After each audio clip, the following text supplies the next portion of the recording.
empires in Africa called Kush. Timbuktu, where every race came to get booked. My success to you, even if you wish me the opposite. Sooner or later, we'll all see who the prophet is.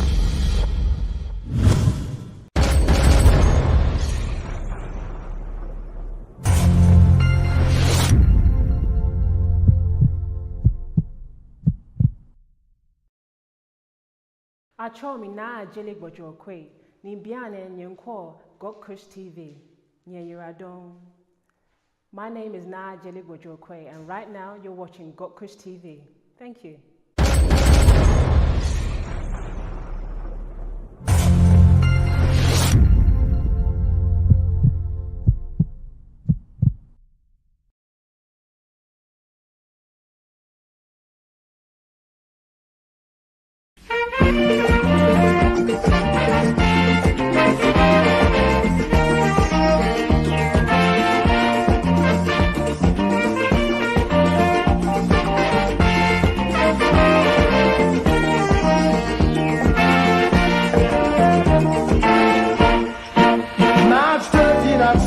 A most historic freedom time. The people of Grenada rose with dignity, rose up from oppression, rose up from iniquity and shame, from the darkness of desecration, shaking up paralysis of corruption, tyranny, violence and subjugation, to shine out before the Caribbean and strike terror into repressive regime and scrupulous politicians, and now trembling in their pants. Stand up, Grenada! Stand up against Grenadian. Don't let nobody come in and dictate your course of action. All of them who oppose your revolution are political bandits just like you in their own island. Fight for your rights. Protect what you have. You fought a good fight. Protect what you have. Don't give in a single inch. Don't retreat, not even a pinch. Don't compromise your revolution. For those scandalous TV, oppressive political scams in the Caribbean. No way, never rise. No way.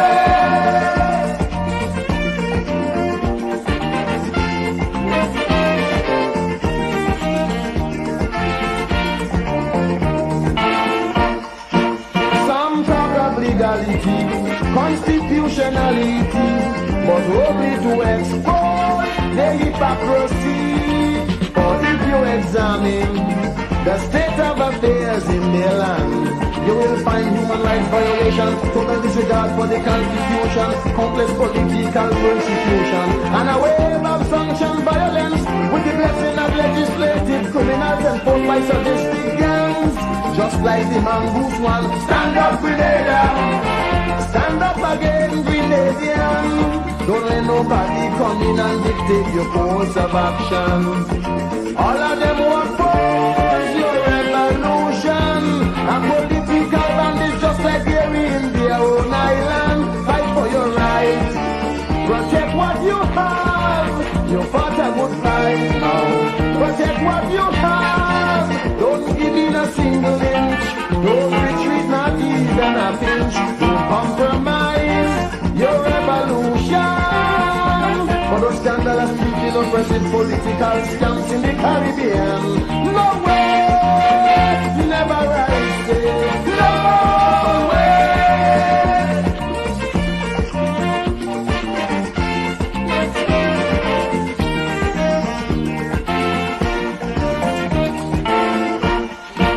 God bless you, Grenada. May your freedom be blessed with longevity and prosperous your economy. May He grant your leaders wisdom, endurance, and courage to go on. For your road will be long and rugged. Many other problems to be confronted. God against corruption being defeated. May that rude awakening that early dawn be an example to tyrant in other land. No power, no weaponry can extinguish a people's will to be free. Stand up, Grenada! Stand up again, Grenadian. Don't let nobody come in and dictate your course of action. All of them who oppose your revolution are political bandits just like they're in their own island. Fight for your rights. Protect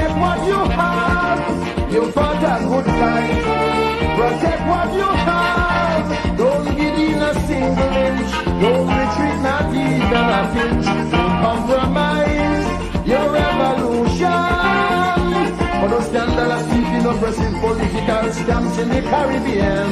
No way, never I say, no way.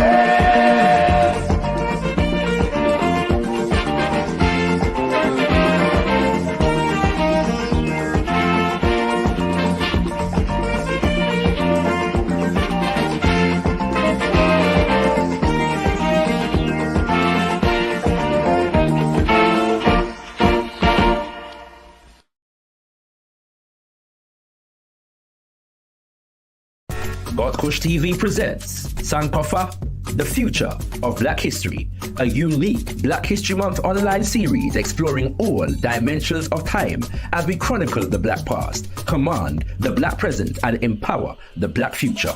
Workshops include The Future is Black, Why is Black History Under Attack? With ShakaRa, We Create Value, The Ingenuity of Enslaved Africans, with Robin Walker, Ancestral Calling, Agriculture, and the Opobo Library Initiative with Aya Eleni. Quantum Field Theory as African Heritage with Asar Imhotep. For full information including dates and registration, visit gotkushTV.com. We have made history. We are making history.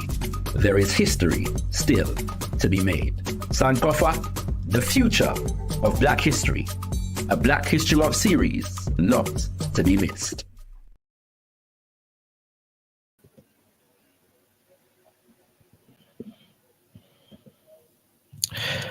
ShakaRa, The Future of Black History, is proudly sponsored by Black History Walks, #1 for Black History talks, films, and tours in London. For more information, check blackhistorywalks.co.uk.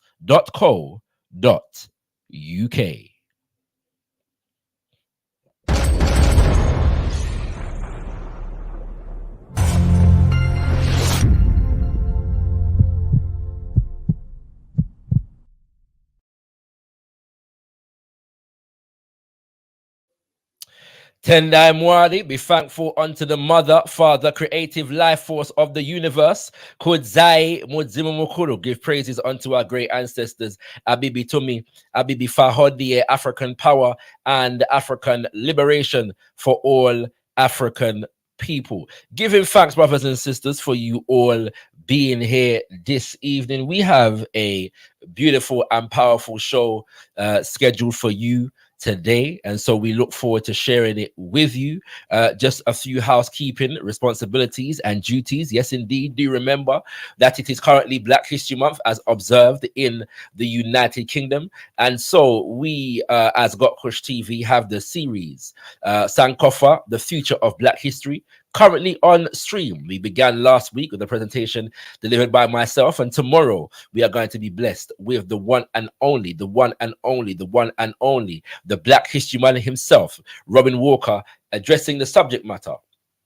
We create value. We create value, the ingenuity of enslaved Africans. And so do check it out, family. Get your information and your registration at gotkushtv.com. Once again, that's gotkushtv.com for all information regarding ShakaRa, the future of Black history. We also want to let you know that for some reason, as I came live, I got a notification telling me that this is having problems. Normally I multi-stream to Facebook as well as YouTube, and at the moment my Facebook is not connecting for some reason. My Facebook streaming is not connecting for whatever reason.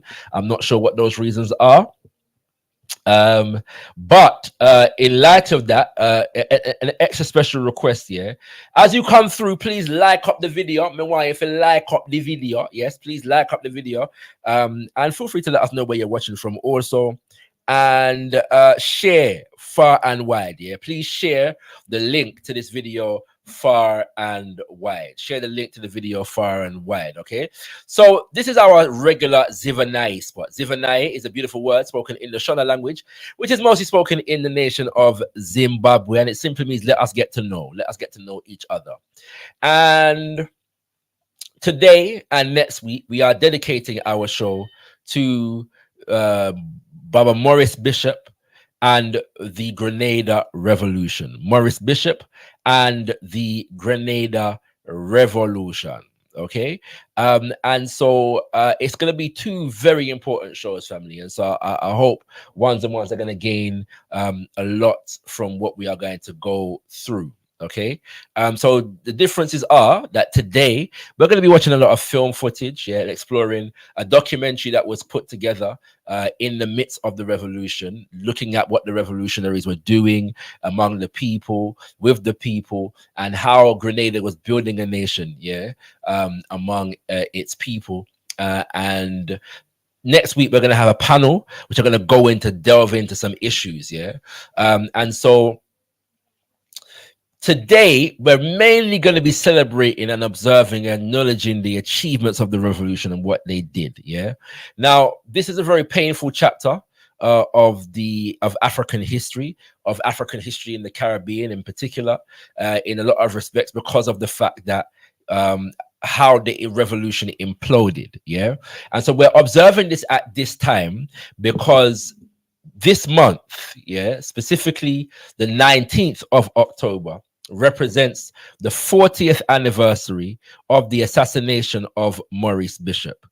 And the assassination of Maurice Bishop, along with others who we will name later, signaled the end effectively of the revolution.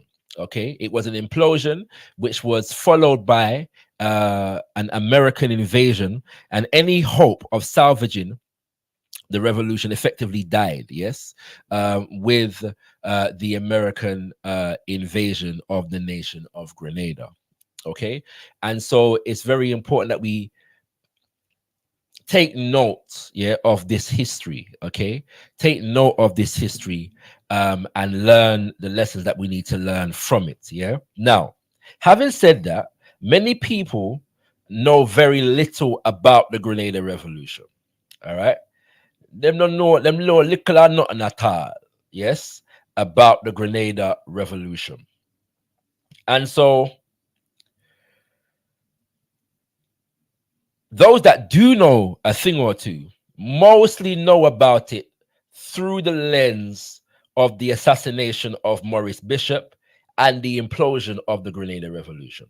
Okay, what we want to do today, yes, in part one, is focus on what happened during the revolution.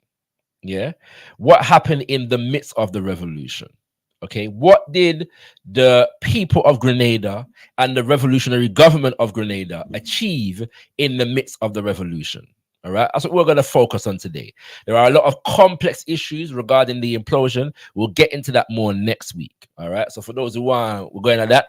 We'll touch on it, obviously, but we'll go into that more next week with our panel of guests who are announced in the week coming. So do stay tuned to all gotkushTV social media. All right. So we're going to be watching a documentary shortly, but by way of some background, yeah, by way of some background, when Grenada became independent, it became independent under the Prime Minister Eric Gairy.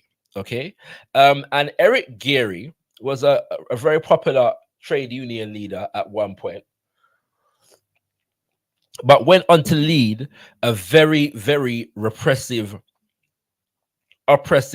regime, which within the context of quote unquote post-colonial Caribbean became just another neo-colonial state that was answering to the dictates of Britain and America in particular, and making the Grenadian economy profitable for foreign governments and foreign corporations.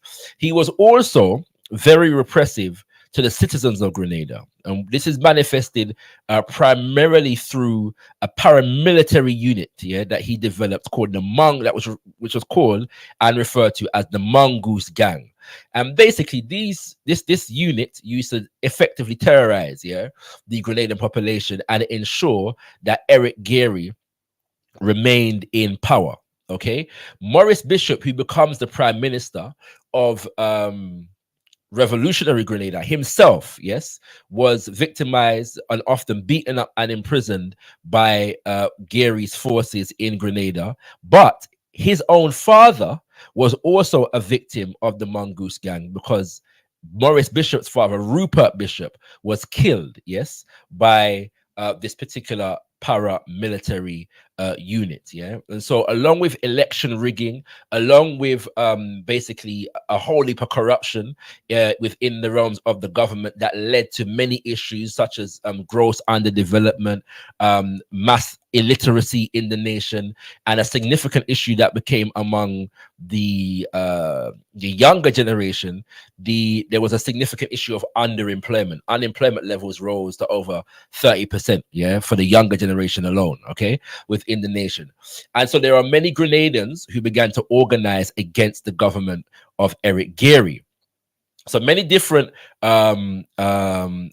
groups came together, yes, but the most prominent of them became what was referred to as the New Jewel Movement. Yeah, Jewel is an acronym, stands for the Joint Endeavor for Welfare, Education, and Liberation. Jewel, yes, the Joint Endeavor for Welfare, Education, and labor. And this was the coming together of at least two organizations. One was led by a man by the name of Unison Whiteman, and the other was led by Maurice Bishop. And so they come together and form the New Jewel Movement. In other words, the New Joint Endeavor for Welfare, Education, and Liberation. I hope ones are following me so far. Yes, so they try to challenge, yes, in the government of Eric Gairy, the neo-colonialist government of Eric Gairy, a number of ways, a number of times, yeah, throughout the 1970s. Time doesn't allow to go into that history, but for the sake of making it brief, in short, election rigging and harassing of dissident parties within Grenada meant that they were unsuccessful on a number of occasions. Okay, fast forward to the year 1979, particularly the month of March 1979. A number of the leading members of the New Jewel Movement have returned to Grenada from studying elsewhere. Yes, from studying elsewhere, most of them in Britain. And let me take some time to note, so I've mentioned Maurice Bishop, I've mentioned Unison Whiteman. Let me also mention Bernard Cord, yeah? And Bernard Cord is very significant as far as our sojourn as African people in the UK, because he lived here for a period of time. Bernard Cord is an economist, in the sense of the fact that he studied economics at university level, and he's also an educator. And so whilst he was living in the UK, he wrote a book entitled How the West Indian Child is Made Educationally Subnormal in the British Education System. And so that book was a monumental book in terms of charting and documenting the assaults that African children were facing in this country during the 1960s and 70s, and how an educationally subnormal class was effectively being deliberately manufactured, yes, within British society. And so he was able to document things such as African children were being put into educationally subnormal classes for things as basic as speaking with an African or a West Indian accent. Yeah. And so Bernard Cord is very important as far as our history over here in the UK as African people in general, and African people from the Caribbean in particular.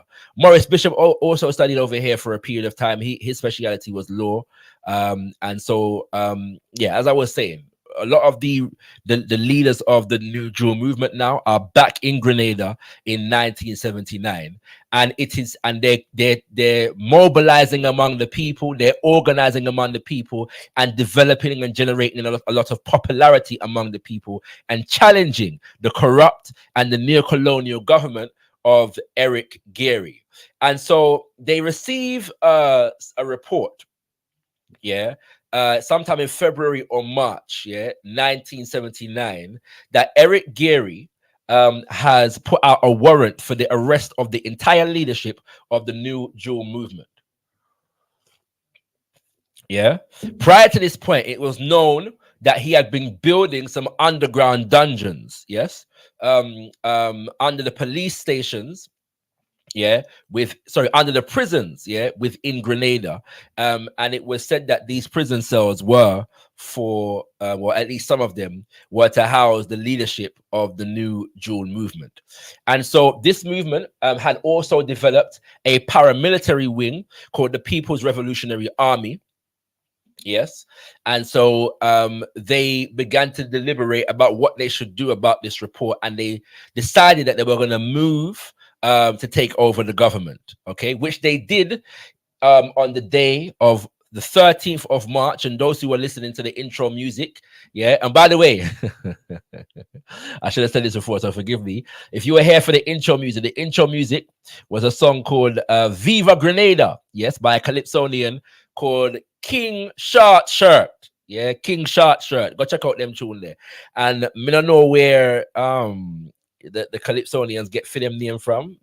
King Short Shirt. We don't know what that mean, but you know, I saw it go. When you Calypso boy, you find some very interesting names. There's another Calypsonian from Grenada called Flying Turkey. Maybe next week or this week we'll hear a Flying Turkey tune. All right. He was actually a Calypsonian and a reggae artist. Okay, so very, very important to know. All right. Where was I now? Where was I? All right. So 1979. So basically they deliberate, in the political leadership is deliberating, and they decide that they're going to move on the government, okay, which they successfully do in what is referred to as a peaceful revolution on the 13th of March 1979.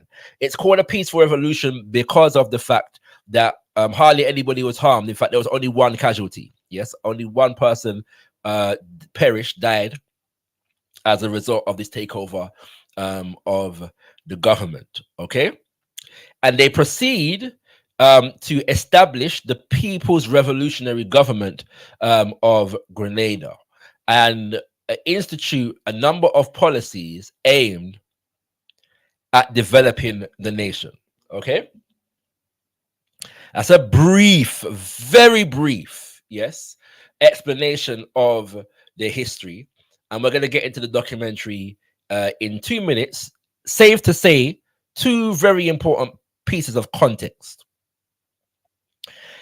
The first piece of context is that this is 1979. Okay, and so what's happening on the global scene is, one, there's a significant shift to the right wing in Western society, particularly in Britain and America, and that shift is replicated in a number of Caribbean nations. Okay, just note that point because that's going to become important later on. All right. This, by the way, just as far as Britain and America is concerned, we're noting this within the context of the prime ministership and presidency of Ronald Reagan and Margaret Thatcher, particularly. Okay. The other factor is, one of the things that precipitates this shift to the right in Western politics is an economic downturn, in the late 1970s. So the world is experiencing an economic downturn at this moment in time. And generally speaking, when former colonizer and current neo-colonizer nations experience downturns, it has an extremely detrimental impact upon the nations that are under their neo-colonial domination. Okay? All right. So bear all of these things in mind. Yes, so those are 2 points. One, the global political spectrum shifts, to very, very right-wing politics. And Margaret Thatcher and Ronald Reagan herald in the neoliberal order within global politics. This is the era in which structural adjustment programs, etc., begin to be imposed on Africa and the Caribbean. Okay, and then that shift, that impact is being felt in the Caribbean as far as the economic downturn and as far as the right-wing governments also. Okay, so I have to bear those things in mind. So now, I'm going to get into the documentary now. The documentary was shot and produced within the time of the Grenada Revolution itself. And so we're going to get a lot of live footage and have a lot of, on the ground conversations with brothers and sisters who were a part of it. Okay. And as well as that, as usual, you are open to join the platform. Yeah. So I'm going to play the documentary is about 20 minutes. I'm going to play most of it before I allow people to join the panel. But the link for joining the panel is pinned to the top of the chat, yeah, if you are watching via gotkushTV. So come to gotkushTV if you want to come live and join me on the panel and discuss, yeah, the things that are going to come up in this documentary. And I have some other pointers as well, before as we go through the discussion in terms of the successes. Yeah, today we're focusing on what did they achieve. Yeah, what were some of their challenges in achieving these things during the midst of the revolution itself. So I hope ones and ones are with me. I hope we're all good, and we're going to get into the show right about now. Yeah, share the link far and wide, family. Share the link far and wide. Make the people them know that gotkushTV is live, and a very good looking brother by the name of ShakaRa is honoring Baba Maurice Bishop. Mojuba, Mojuba, Mojuba. In the Yoruba language, simply means we pay homage. We're honoring Baba Maurice Bishop and the people of the Grenada Revolution. Okay, so let's get into this situation right now. Documentary starts with this powerful sister. And by the way, pay attention to the presence, the role, and the pronouncements of the women in the documentary in particular. All right. 10 more idea. Of our goods put to the benefit of our people.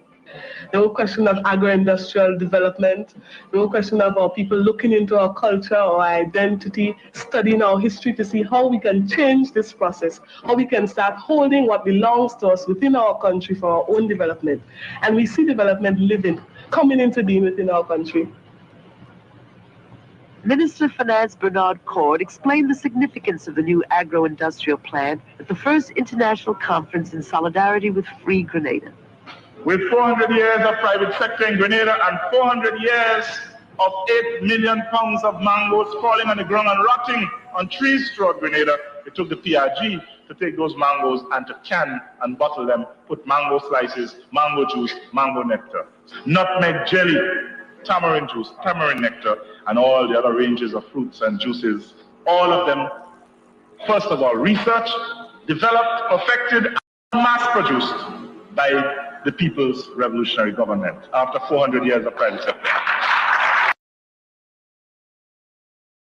Okay, so in the first part of this documentary, you're getting an idea of the economic challenges, yes, that Grenada was facing, through which that facilitated the need for a revolutionary government. Okay, and this is the Minister of Finance, yeah, speaking. So that was Bernard Cord speaking, who I spoke about earlier, who was living here and wrote the book How the West Indian Child is Made Educationally Subnormal in the British Education System. That was him just speaking there, and he's speaking about the fact that for years of the fruits, yeah, mango and guava and all kind of different tamarind growing in Grenada, these things were not being mass produced and packaged, one, to feed the people of the nation, and two, as produce that can be sold, yeah, and exported to other nations. Okay, and so immediately one of the first things that the government did was to try to invest in the agricultural industry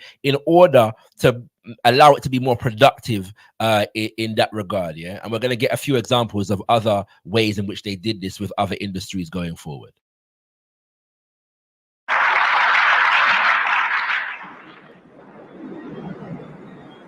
The fishing industry is another example of how British colonialism kept Grenada from developing its potential.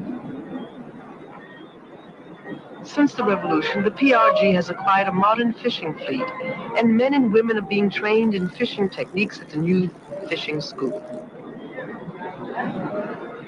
Grenada, a country surrounded by water, found itself actually importing most of its fish and unable to feed its people properly otherwise. What we produce here must belong to us. What's ours is ours. We don't want what America has, or Canada has, or any other country. We want what we have to be ours.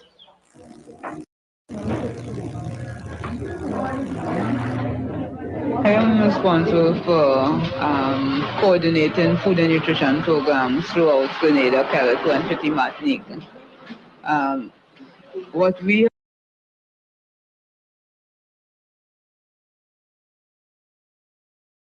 All right, so along with the investment in the agricultural industry, this was also facilitated through a Food and Nutrition Council. Okay, and this sister, Candia Elaine, was the head of that particular council. And listen very carefully to what she says. By the way, this is an abbreviated version of this documentary. Okay, there's a longer version of it which goes into more detail, and I'll leave a link in the description and in the chat where you can watch the longer version. I actually did a show some years ago where there's like 5 hours of documentaries on the Grenada Revolution, so you'll be able to watch that in more depth through that particular stream. Okay, but let's continue with Candia Elaine.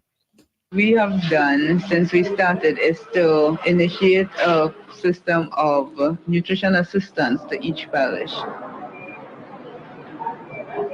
Our nutrition assistants have been able to make direct contact and face-to-face contact with people in the community so that they're able to discuss what their nutritional problems are, particularly with their young children. A campaign to eat local has been necessary because colonialism encouraged the people for generations to think that expensive imported food was better. Local foods were symbolic of poverty. It's only when we recognize the root causes of this kind of problem. Root causes in our situation lies in the effects of imperialism and the way they want to keep us down, the way the countries who have the money, the way the countries who produce the grain, for example, which is what our people depend on. 70% of our energy intake comes from flour. And that is controlled by the United States. The export of it, the price of it, and all that, right? All right, so just to point out here, what our sister is saying, is that to a significant degree, whilst Grenada had significant agricultural potential, that agricultural potential has been retarded by the fact that the economy of Grenada has been fleeced in order to facilitate the influx of products from America. Okay, products from America. So, for example, she's talked about the fact that flour, yes, the energy, a lot of the significant energy intake of the Grenadian diet at the time was facilitated through flour, which was controlled by the American market. And so this was putting a strain on the indigenous agriculture, because what was being grown in the nation was there was a lack of a market for it. The reliance upon American imports retarded the development of the indigenous market within Grenada to the extent that it could feed the people of Grenada. It wasn't being developed in a way that would make that possible. Okay, and so the revolutionary government sought to address that particular situation. All right, and I hope that's clear.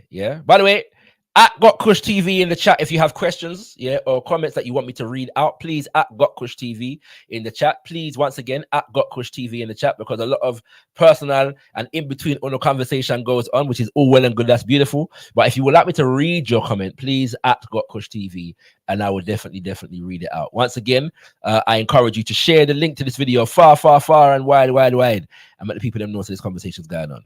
Let us return to the documentary. And people are encouraged to eat this rather than to eat what they produce. People are encouraged to continue at a low productivity level so that they continue to be the consumers of wheat.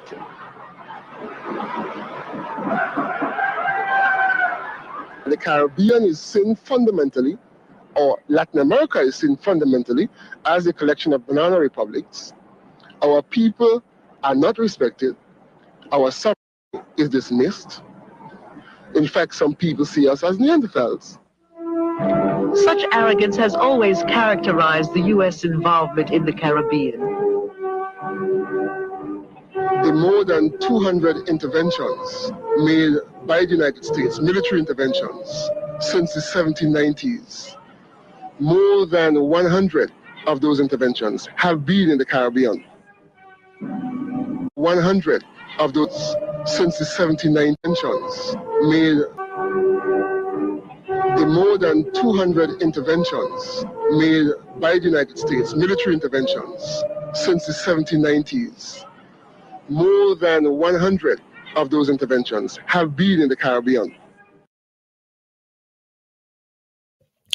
You will notice that I rewound that because I want to log that statement there. The brethren say, yeah, of the 200 and something, yes, military interventions waged, yeah, by the United States of America, the land of the free, the home of the brave, bastion of liberal democracy. Since the 1790s, over 100 of them have been in the Caribbean. Okay, all right. So let's bear that in mind. But at this point, however, America had not yet invaded. Yes. An English-speaking Caribbean nation officially. Okay, note the use of the word officially, but up until 1983, with the Grenada Revolution and the invasion of Grenada, America had never officially invaded an English-speaking Caribbean nation. Yeah, that's a point to note.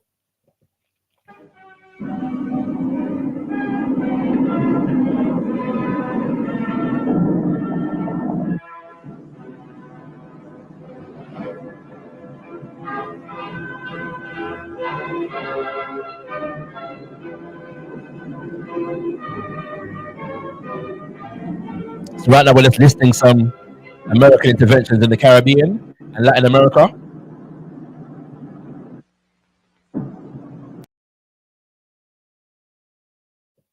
Just to note, sorry, one second, family. I just need to just pull up look a piece. Yeah, right. So this one is an important one for two reasons. First and foremost, the man you see pictured here is Salvador Allende, who was the head of a nation called Chile, yes, in South America. And in 1973, on September the 11th, yeah, 1973, America invaded and assassinated this particular head of state and installed a puppet by the name of Pinochet. Yes, Pinochet was used by the American government in particular, and in particular, what's the word? Economists, yes, under the tutelage of the American government to institute the neoliberal world order. Okay, neoliberal politics, yeah, neoliberal economic systems. Okay, and Pinochet was a brutal dictator in Chile that basically was used to reverse a lot of the socialist policies of Salvador Allende. But why this is particularly important for this particular story is that Pinochet, the American puppet, neoliberal puppet, who took over after Allende, began to sponsor militarily Eric Geary in Guyana. Yes, so he trained a paramilitary unit in Grenada, which became known as the Green Beast. The people them call them the Green Beast. Yeah, 200 militarily trained soldiers that were trained in Chile by Pinochet. Yes, for the sake of maintaining the corrupt regime, the neo-colonial regime of Eric Geary in Grenada. Yes, and not only did they train the soldiers, Pinochet sent military arms and even jets, yes, to Grenada to be used by Gary against those who were challenging his government. Yeah, bear in mind that not all those who were challenging Gary's government were necessarily revolutionary, right? You know what I'm saying? They just didn't like what he was doing in the country, some of them. Okay. All right, so bear that in mind, yeah. So that was the lay of the land at this particular moment in time. That's what was going on as far as the region is concerned, and this particular chapter in the history of the Americas is particularly important. Yeah, there's a good documentary there are some good documentaries on the assassination of Salvador Allende and what happened in Chile in 1973. And so later on, I'll name the documentary. You can go into that history a little piece more, but it's just an important chapter that people need to be aware of.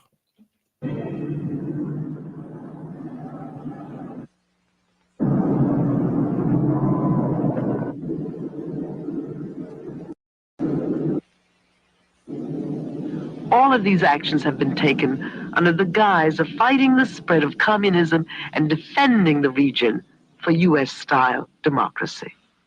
And then it was June 19th, 1980. June 19th, 1980 was another occasion for counter-revolutionary destabilization. A bomb was placed where thousands of Grenadian patriots had gathered. This bomb was placed and intended to eliminate and to make a mass murder of the Grenadian leadership. It did not do that, but 3 women were murdered. Over 100 people were hospitalized, and the investigations of the government proved that those inside Grenada who were involved in placing the bomb and in making sure that it went off, that they were supported by CIA contact men. All right, so let me explain this very quickly. Yeah, I'm not going to keep stopping it every minute, but this point is important. So what is being referred to here, a rally every now and then. The People's Revolutionary Government would host rallies, yeah, within Grenada. And at this particular rally, somewhere between 10 and 15,000 people showed up. Okay, this rally was on the 19th of June, 1980. So this is just a year after the revolution. Just over a year after the revolution had been successful. The American government under the presidency of President Carter, yes, had already assumed a hostile stance, yeah, towards the Grenada Revolution and the People's Revolutionary Government. And that particular hostile stance was ramped up even further by the time Ronald Reagan comes into power. He's elected in the year 1980. At the end of the year 1980, he comes into power in January of 1981. Okay, so this is still the period of the presidency of Carter. Yes, President Carter. All right, and the person who is responsible for the bomb is Cyrus. I'm forgetting his surname. Forgive me. I'll remember it shortly. Yeah, but what happens is a bomb is planted at the foot of the platform upon which the entire leadership of the revolutionary government is seated, and Maurice Bishop is speaking. The bomb goes off, yes, and kills 3 women, as the sister just said. Then their names, their first names are Bernadette, Laurice, and Laureen. Yeah, Bernadette, Laurice, and Laureen. And injures something in the region of 100 who are hospitalized. Okay, the reason how the CIA connection was uncovered is because of the fact that the bomb, upon investigation, was set to go off at 3 p.m. It actually went off at 12 minutes past 3. Okay, and but at 6 minutes past 3, a telex, which is some communication device that was used particularly in media during this period of time. Remember, there's no internet at this time, no mass computer never about and all them thing there, but a telex was sent from the American embassy in Barbados, speaking of the fact that a bomb had gone off in Grenada and had killed the government, the revolutionary government, or members of the revolutionary government in Grenada. Okay, and then the person, the Cyrus, whose surname I'm forgetting at the moment, is said to have been a CIA agent. And was connected to the CIA because he has spent some time studying in America, was known to have been anti the revolutionary government, and so on and so forth. Okay, so that's a brief explanation of what that assassination attempt was in 1980. But just to emphasize the fact that not only did the American government take a hostile stance towards Grenada, it is known that they had CIA agents in the nation as early, at least, as June 1980, just over a year after the revolution was in progress. All right. And this was yet another occasion when we knew that the CIA was involved in the general destabilization of the country.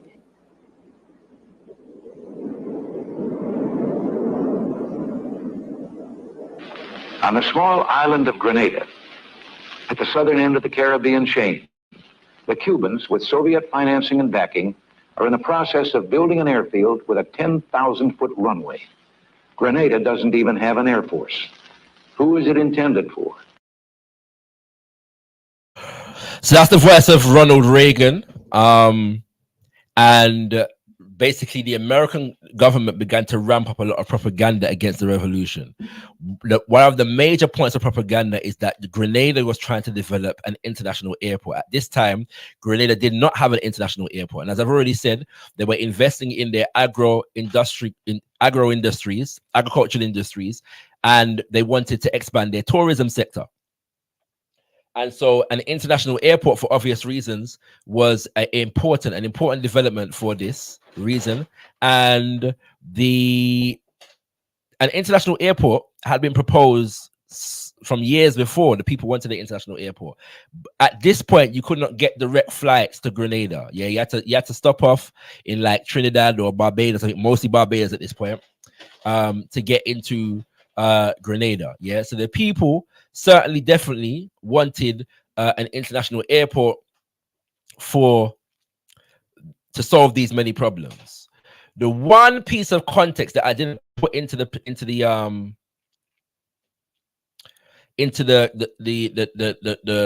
breakdown that I gave earlier was that this is also the time of the Cold War. And so America and Russia are jockeying for political supremacy in the world and influence in the world, and sucking many nations into either influence against the other. And Grenada, under the revolutionary government, was part of what is known to be the non-aligned movement. Maurice Bishop himself became one of the primary advocates for the non-aligned movement, which was basically, we are not taking sides in any kind of warfare.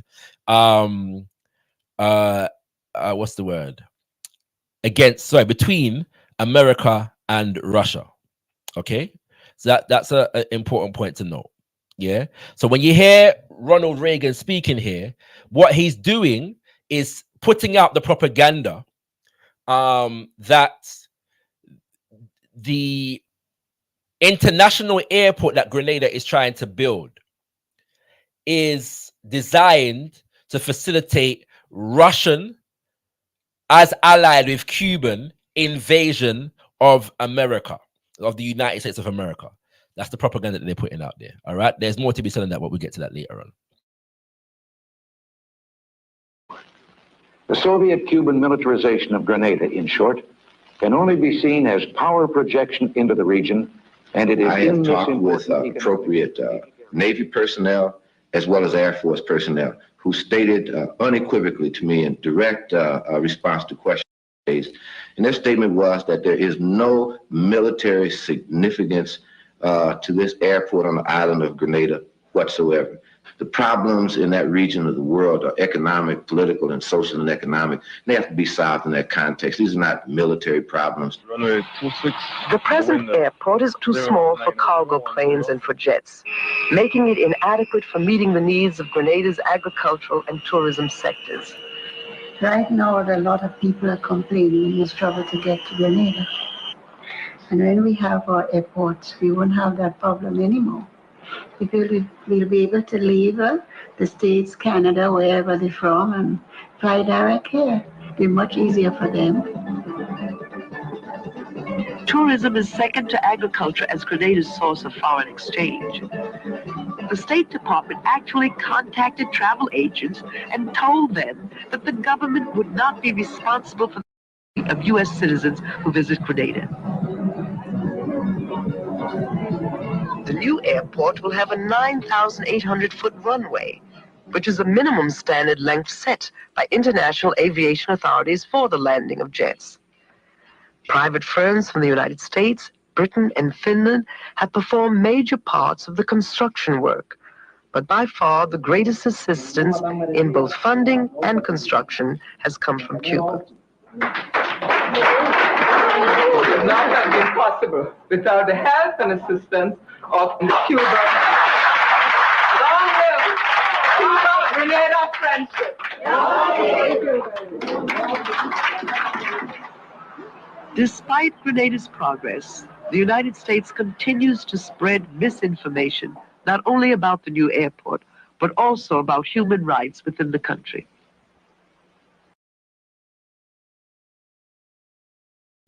So a few points, yeah. Well, one point particularly, right? So one of the things that became apparent, yeah, was that in spite of the fact that the world was in a recession, yes, a global financial downturn was in the midst of that kind of vibration, and despite the fact that that recession was taking place in the context of the Cold War, Grenada's economy was growing, and growing by, even according to the measuring stick of institutions like the IMF and the World Bank, yeah, and generally speaking, they use GDP, which, you know, more, you know, prudently minded Africans would consider to be an insufficient marker, although it does have some it does contain some information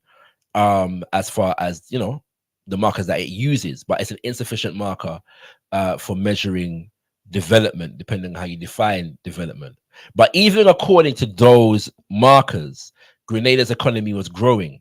Some say to the tune of at least 5%, yeah, every year, within at least most of the years of the revolution between 1979 to 1983. Okay, so part of what Ronald Reagan's issue was, as the patron saint of the neoliberal global world order that was seeking to impose so-called free market economy on the world, and was doing so within the context of fronting an anti-communist and anti-socialist agenda. You couldn't have a small nation of majority Africans in the Caribbean bucking the neoliberal trend and having a growing economy in the midst of a global financial downturn. Okay, this would have challenged the moral and political and economic supremacy of the West in general and America in particular at that moment in time. Okay, so that's a point to note.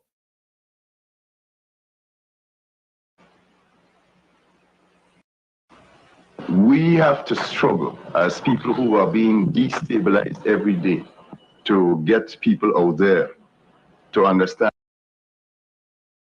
This is the first point now that we're hearing Maurice Bishop himself speak, okay, and be this, you know, the salute, yeah, the ancestor, Maurice Bishop. And the really devastating effects of propaganda. According to the Bureau, it had received complaints about mass torture being practiced by the Bishop government. You get this whole question of the disinformation being hidden behind the facade of a free press and a free media generally. The major media, both inside the U.S. and in the Caribbean region, have persistently published stories which reflect the U.S. government's position about Grenada. It says there are over 700 political prisoners on the island. The number of prisoners far exceeds the capacity of the jails. So Bishop has ordered the construction of prison farms similar to those existing in Cuba. We have some prison farms. They are warehousing prisoners in semi-trailers received from Cuba, in which they hold them for many hours under the intense heat of the sun that practically cooks them. We're cooking prisoners now in warehouses. This is the same year when if you drive around Grenada, you see the most amount of signs of activity of building. When more and more nationals from abroad are coming back home and building new houses. When more and more activity is going on in all of the other areas in terms of the programs of the revolution. Despite all the lies and propaganda, the Grenadian people know the truth and are prepared to defend their revolution. For hundreds of years, we gave you a quick point just to say that the American embassy, which was residing in Barbados at this time, and the CIA had direct influence over the press in a number of Caribbean nations, particularly Jamaica, Barbados, Dominica, and Trinidad. And so they were directed, in many ways, to publish stories that were slandering and putting out false information about the revolutionary government in general, and Maurice Bishop in particular. And there was also one publication that was under CIA kind of tutelage in Grenada that was called The Torchlight, and the revolutionary government eventually closed down that newspaper. And depending on your perspective, this is considered to be one of the mistakes, of the revolution itself, or the revolutionary government itself, Some consider the closing down of the Torchlight newspaper in Grenada to have been a misstep on the part of the revolutionary government. I'm just putting that out there because that's a criticism that even supporters of the revolutionary government had or have. And some supported it then, but think maybe it was the wrong move now. But the point is that there was a mass media propaganda campaign against the government, not only in the Western nations, but throughout the region, as inspired by particularly the CIA through its work with the American embassy in Barbados. Okay, so let's point that out.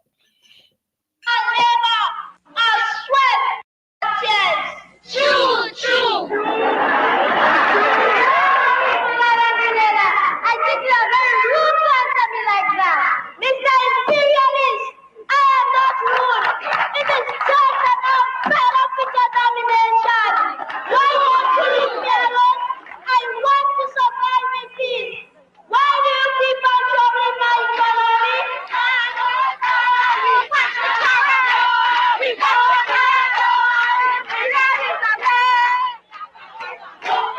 I know I was in pressure when Davy was in power, and now I'm free, thank God. Well, we all was under pressure because I know we all under pressure. I used to hide myself. I joined the militia because I'm trying to protect my grandchildren. Of course. Right? And through it, many others join because I'm in age, and if I in age join, the others take step. That's what I'm proud out here when the mama said just a while ago. This mama is 73 years old, and she said she joined the people, the militia. She joined the people, the militia. And so when she joined the people, their militia, the younger people, them joined the militia because she in age. And them say, well, from she in age and she join me, I for join. Yeah. This is this is what was going on at the time. Okay. So yeah, entirely important conversations that are taking place right now. Let me just mention two names. Yeah, Tom Adams. Yeah, Tom Adams, who was the Prime Minister of Barbados during this time, and Eugenia Charles, yes, who was the Prime Minister of Dominica, yes, during this time. They're going to become very, very important in this story. And so they become agents of basically the CIA, the American government, and American corporations. Yeah. And so it's through their shuffling and willing to dance to the tune of America, its corporations, its agencies, and its government, that the anti-Grenada propaganda machine was beginning to proliferate around the Caribbean, and they began to censor news coming out of Grenada. Yes, this is what they also began to challenge and attack Grenadans who were flying out of Grenada. So to get out of Grenada, you generally had to fly through Barbados. And so many Grenadans of the government and not of the government were harassed at the airport, not allowed to leave the airport except to go back to Grenada, and so on and so forth. Yeah, these are other reasons why it was thought that the international airport was extremely important during this time. Me, as a militia woman, I feel I am equal to any man inside here in defense, but when it comes for cooking or whatnot, I will take up my pot and cook. But when it comes for defending my country, I will defend my country. Yeah. Besides, man.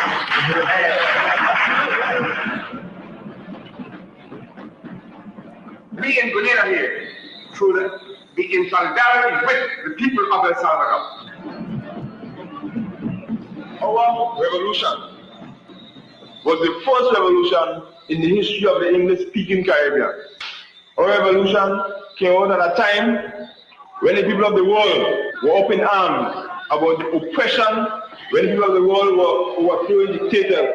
Let us remember our struggling sisters and brothers in Africa, in America, in South Africa, who are presently fighting against white racist minority regime. So you heard the brother speaking about with solidarity, yeah, in relation to Africans in South Africa and Namibia and other places on the African continent, yeah. So this revolution was significantly a Pan-African revolution, and they explicitly demonstrated solidarity with Africans throughout the world, including the United States of America, throughout the Caribbean and the African continent. They also made the celebration and observance of Marcos Mosiah Garvey, yes, an annual celebration in Grenada, and made him a very shining example of what they were trying to accomplish, especially in relation to integrating the Caribbean region economically and politically. They also, in Grenada, celebrated Africa Liberation Day. And a little bit later on, we're going to hear a snippet of a speech from Maurice Bishop, where he was speaking at Africa Liberation Day in Grenada in the presence of Samora Machel, who was then president of Mozambique, yeah, at the time, yeah. So do stay tuned for that. One of the hottest issues, if not the hottest issue at this moment in time, was the anti-apartheid movement. Yes, the anti-apartheid movement within Mama Africa, and Africans around the world were galvanizing in solidarity with Africans in South Africa, Azania, South Africa, who were under the foot of not only the white minority, but the white minority as backed by Western governments around the world, openly supported the apartheid government. So we're talking about Britain, we're talking about Israel, we're talking about America, and the varying different corporations, yeah, and intelligence agencies from these nations as well were very, very heavily invested in the apartheid regime in South Africa. And so you see why when a small nation like Grenada comes up and is challenging said authority, yeah, just by providing for its people, it becomes a very serious problem, yeah, for the global Western elite in general, and in this instance, America in particular. Okay. So we have a very historic task, a very noted and remarkable task to ensure that the revolution in Grenada stays there, remains, and that it grows from strength to strength. If we can't defend our revolution, defend what we fought and struggled so hard to build, we cannot continue to work with the right kind of solutions. If we allow imperialism to turn back this revolution, then we might as well stop working in nutrition, because we will not be able to do the kinds of things that we are doing. Because the kinds of things we are doing are related to solving the problems of poverty. So otherwise we just touching the surface and we're not really answering any questions. We're working without any questions.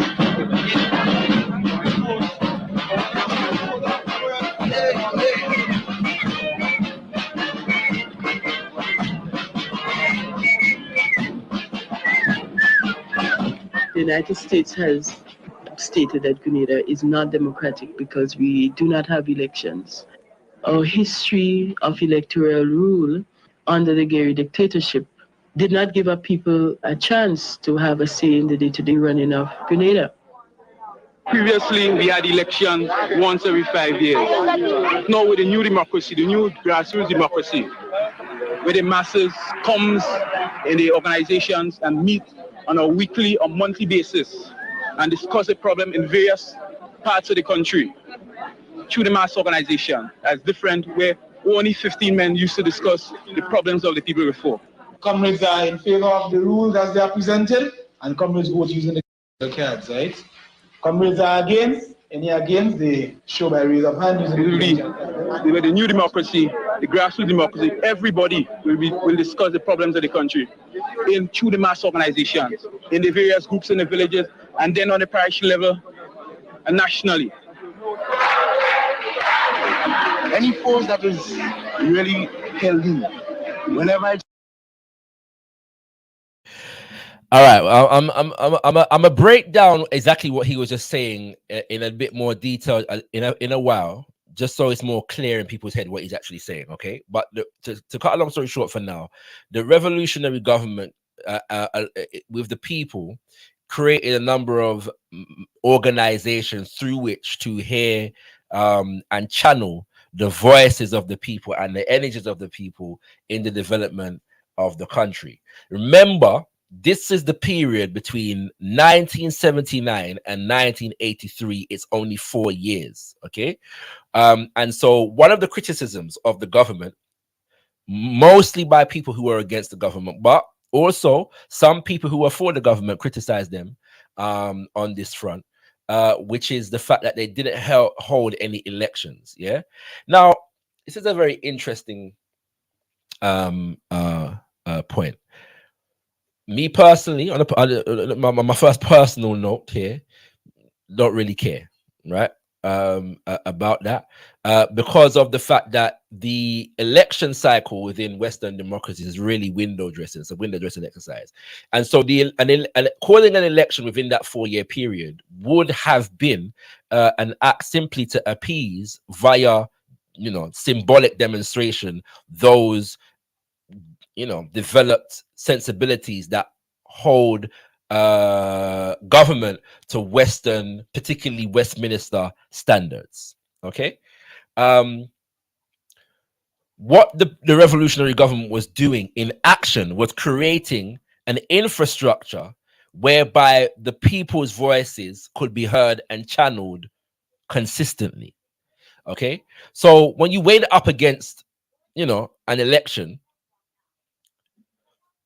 I mean, to me, it's a no-brainer. At the same time, there are those who say that the fact that they didn't hold an election, a general election, a national election at the time, gave an opening for those who are anti the revolution to use that against them, because most people's minds are attuned to the election cycle and that kind of thing.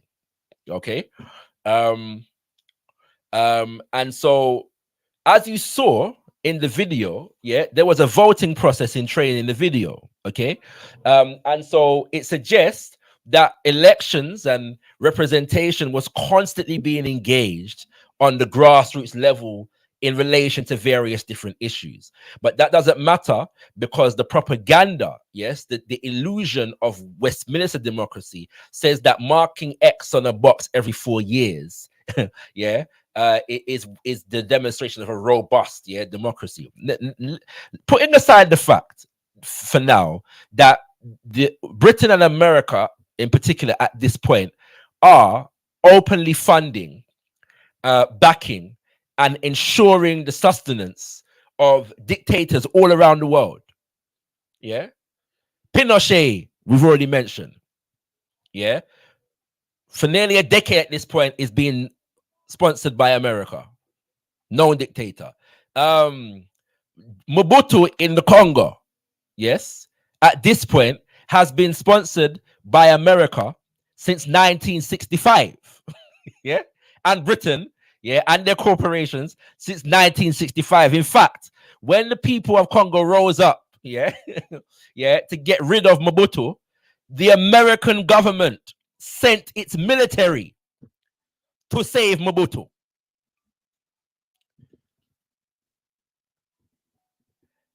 American corporations funded mercenaries in the Congo to save Mobutu. Okay, so this talk about election, as far as Grenada is concerned, was pure propaganda warfare. And I don't remember the exact period of time, but in a speech that Maurice Bishop delivered, which we're going to hear a snippet from shortly, in 1983 in America, he makes the very interesting point that after the American Revolution, it took them a number of years, yeah, well over a decade, to host an election. When Britain had its constitutional reform, and so-called revolution in the 1600s, I believe it is, it took them however many years, a few hundred years, I think it is, or at least 100 years, to have an election. Okay. And so the issue here is that the issue is not understanding, or not wanting to understand, or wanting to deliberately misrepresent what was taking place in Grenada, right? So I'm just putting that context on it for you. But it is true to say, however, that even some supporters of the revolution felt that the government should have had an election, yes, within that 4-year period, okay? 1979 to 1983. And for some, this was a serious affront to democracy, that for 4 years, yeah, the government didn't have an election. I should also add this, it's a very important point. What the government was trying to do was, they were in the process, at the time that the revolution imploded and America invaded, they were in the process of they had begun the process of developing a new constitution, which would have developed a new framework for the electoral process. Okay, so it was felt that constitution should come before election. The constitution that that Grenada was currently operating under was a colonial and neo-colonial constitution that was really given to them by the United Kingdom of Great Britain.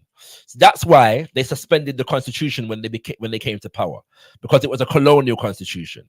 So they began to develop the mass organizations through which they were developing a constitution writing process in order to develop a new constitution that would enable a new framework for elections to take place in the future. And they were actively in that process at the time that the revolution imploded and that America invaded. Okay, so let's bear that in mind. Rights let loose, like the youth had the opportunity to be let loose on match 13. Then you would find it resulting in things like these, a mass organization of youth. You know? The youths were suppressed for so long that, well, obviously, once they got the freedom, you know, they felt free to organize themselves, to take part in all the things that they know for their better. I mean, in the creation of that better, that new and just society that we speak. I'm very glad. Our people have rejected the 5-year Westminster style democracy because we don't have to wait 5 years to say what we want as a people. We get it every day. We get the opportunity every day. And next thing again, the zonal council meeting. We never had that under Gary dictatorship, right? But now that we have it under this government, you could go in, tell them, well, what you feel you want for it. I'm relatively sure that in a previous life, I was born Grenadian. I'm like, you know, Grenadian and Haitian. I'm relatively sure about this. I always resonate with Grenada as a nation. Maurice Bishop and even Grenada and soca. Yeah, you know what I'm saying? But I stopped it just to say, pay attention to this particular part in the documentary, all right? In terms of, you know, the type of political institutions that they were developing in Grenada. This is extremely important. For villages and different places, right? What you feel they should do. And they take a good at least listen to what you're saying. But under the Gary dictatorship, we never had that. Gary see and he's all, when he say this, that go on, right? So I feel we're going forward. I feel we're moving. You're hoping that I will tell you that by tomorrow morning all the roads in St. George's or in the parish of St. George's will be in excellent order? Of course, the Workers' Council is something which is entirely new to me. No doubt you were thinking that someone who were answering questions in such a big gathering for the first time might have been shy. But no, the Workers' Council, one is able to do exactly what the Workers' Council is intended to be, to go there without being ashamed and ask and answer questions in the best possible and honest way in which one can do so. Why it is that at times when you have a gang of people working instead of this new form of participatory democracy is attracting attention and capturing the imagination of people throughout the region. Grenadians are creating a new form of government which is more responsive to their needs than any they've ever experienced. The new democracy is still being created, but already Grenadians have participated in the preparation of the national budget. And soon, the recently established Constitution Commission will submit a first draft of the new Constitution to the zonal councils for debate, changes, and approval. To congratulate Comrade on his splendid explanation. I think he has done a job.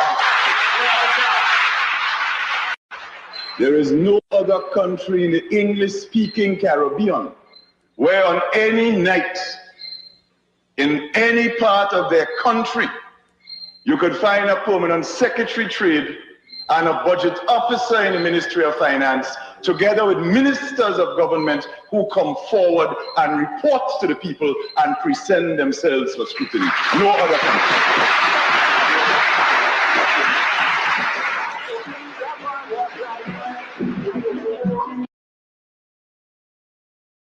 So I hope ones and ones overstand where Maurice Bishop was saying a while ago. Yeah, he's saying that senior members of the government had a responsibility to report on the work of their specific portfolio and department to within the local areas, within the local parishes on a weekly basis. Yes. All right. So upon any night, you could go anywhere in the country and a senior member of the government is reporting directly to the people. Yes. Parish councils, zonal councils, which were the people's, the local organizations where the local issues are being discussed, debated, and decisions were being made. The senior members of the government had to report on these matters. Yes. Within these spaces. Okay. And so you can see now, bear in mind, all of this is I'm gonna come back to the point I'm about to make, yeah. But I'm emphasizing this in relation to the issue of elections, yeah, and what the absence of elections means in the context of all this other work that is going on in terms of noting and applying the voices of the people to the political and economic policies of Grenada. All right, but there's a significant point that I need to make about all of this work, and I'm going to make it in a second when I just share a brief PowerPoint that consolidates, yeah, a lot of these achievements for you. All right.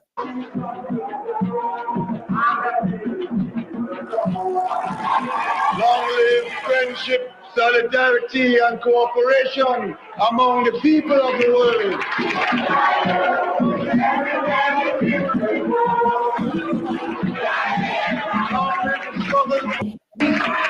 Social progress and national liberation.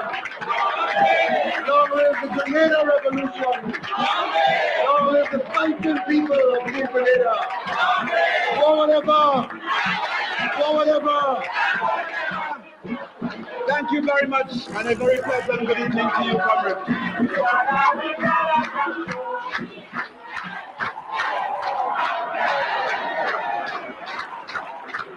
I think by now, most of the people have get to the understanding of what all this thing is all about. Yeah, it's wonderful. It's so good. I mean, Grenada very going forward.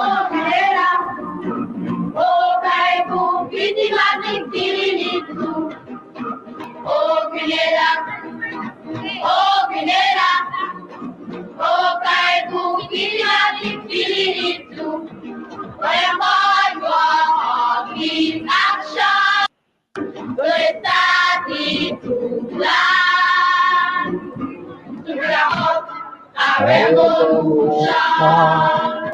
Whenever we treasury, and the people no longer hungry, and we're building a new society. Now we're talking free Grenada, free Grenada, free Kaimu, we did not rejoicing too.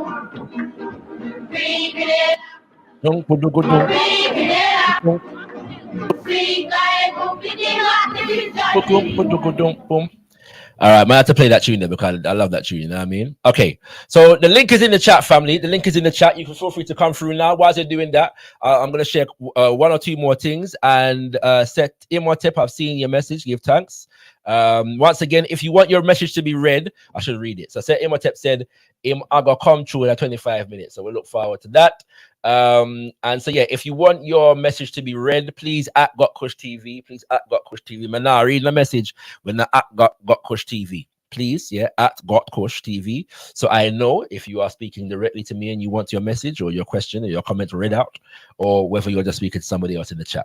I encourage, yeah, speaking to somebody else in the chat. That's all well and good and beautiful, but yeah, so just so I'm not just reading through a whole stream of comments throughout the stream. Please at gotkushTV if you'd like me to read your comment. Okay, so that's the documentary. As I said, I'm going to share the longer version of the documentary in the description to the video soon. Okay, very important to watch. You see more in terms of how the people on the ground are solving problems, for example pest control, and developing new technology to get rid of certain pests, and you know, the government making that technology available for farmers throughout the entire nation. Okay, now I do want to say this here. What I haven't done so far is I forgot to give you some basic statistics here on Grenada. All right, so we should we know that Grenada is a very small nation. That should be obvious, yeah. But the population of Grenada at this point is somewhere in the region of 100,000 people. Okay, so not only is it a small nation, it has a relatively small population. Okay, to put that into some context, the population of Jamaica is well over 1 million. Yeah, okay, so it's a very small nation with a very small population. Okay, Grenada is about 12 miles wide. Yeah, so from one end of the island to the other, yeah, you took it like if you're in the middle of the island, it's 6 miles to the coast on either side.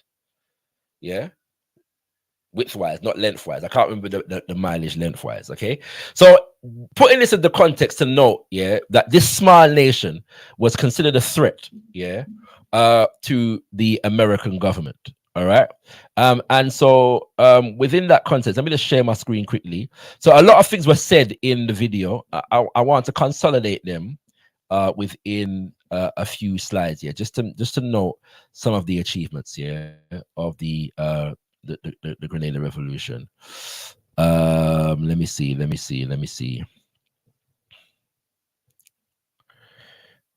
Hold on, family. From current slide. Okay, so there's a few pointers, yeah. So everything that I'm about to say was basically said in the documentary that we just watched, but I thought it would be good, just in case anybody missed anything, to put them in some bullet points, yeah. Now, like I said, the link is in the chat. For those who want to come live on the panel, feel free to click the link. You can do so right now, and we'll discuss, anything.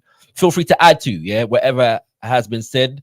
Challenge whatever has been said. It's ZIVANAYI's open house. You can feel free to do either. Forgive me because my tech knowledge is currently not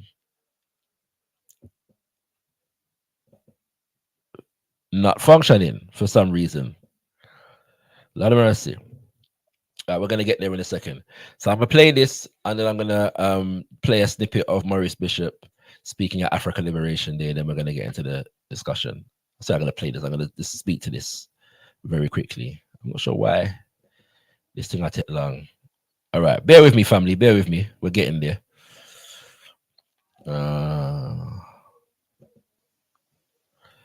We're getting there. We're getting there. We're getting there.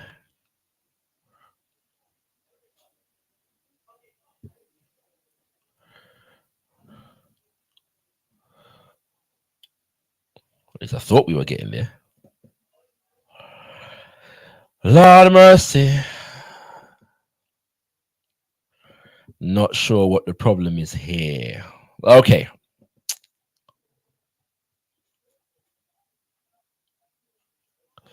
So I wanted to show you. I could probably just read it for you anyway. All right. So that's what I'm probably gonna have to do.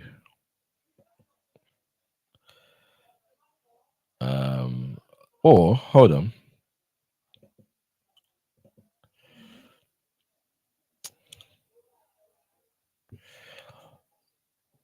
I'm not sure why. Okay. Anyway. I've got some points here about the achievements of Maurice Bishop and the Grenada Revolution for your consideration. Okay. And bear in mind, as we've got into already, it's not to say that, the revolution, was without flaw, I'm saying, it's not to say that the revolution didn't make any mistakes. They obviously made some very major mistakes. Yeah. It's not even to say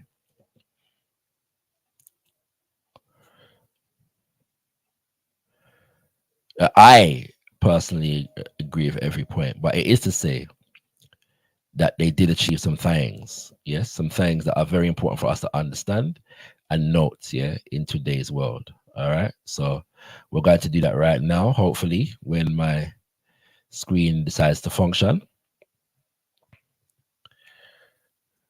All right, we're getting there. Okay. So I'm gonna leave it here because it seems that the slideshow demonstration is kind of messing up. All right. So I'm gonna leave it here. And we are going to just note some things. Okay. So achievements of Maurice Bishop and the People's Revolutionary Government of Grenada. Right. So obviously, as I've said, overthrew the oppressive neo-colonial government of Eric Gary. You know what? I'm sure most people are not going to be able to read this. Here we go.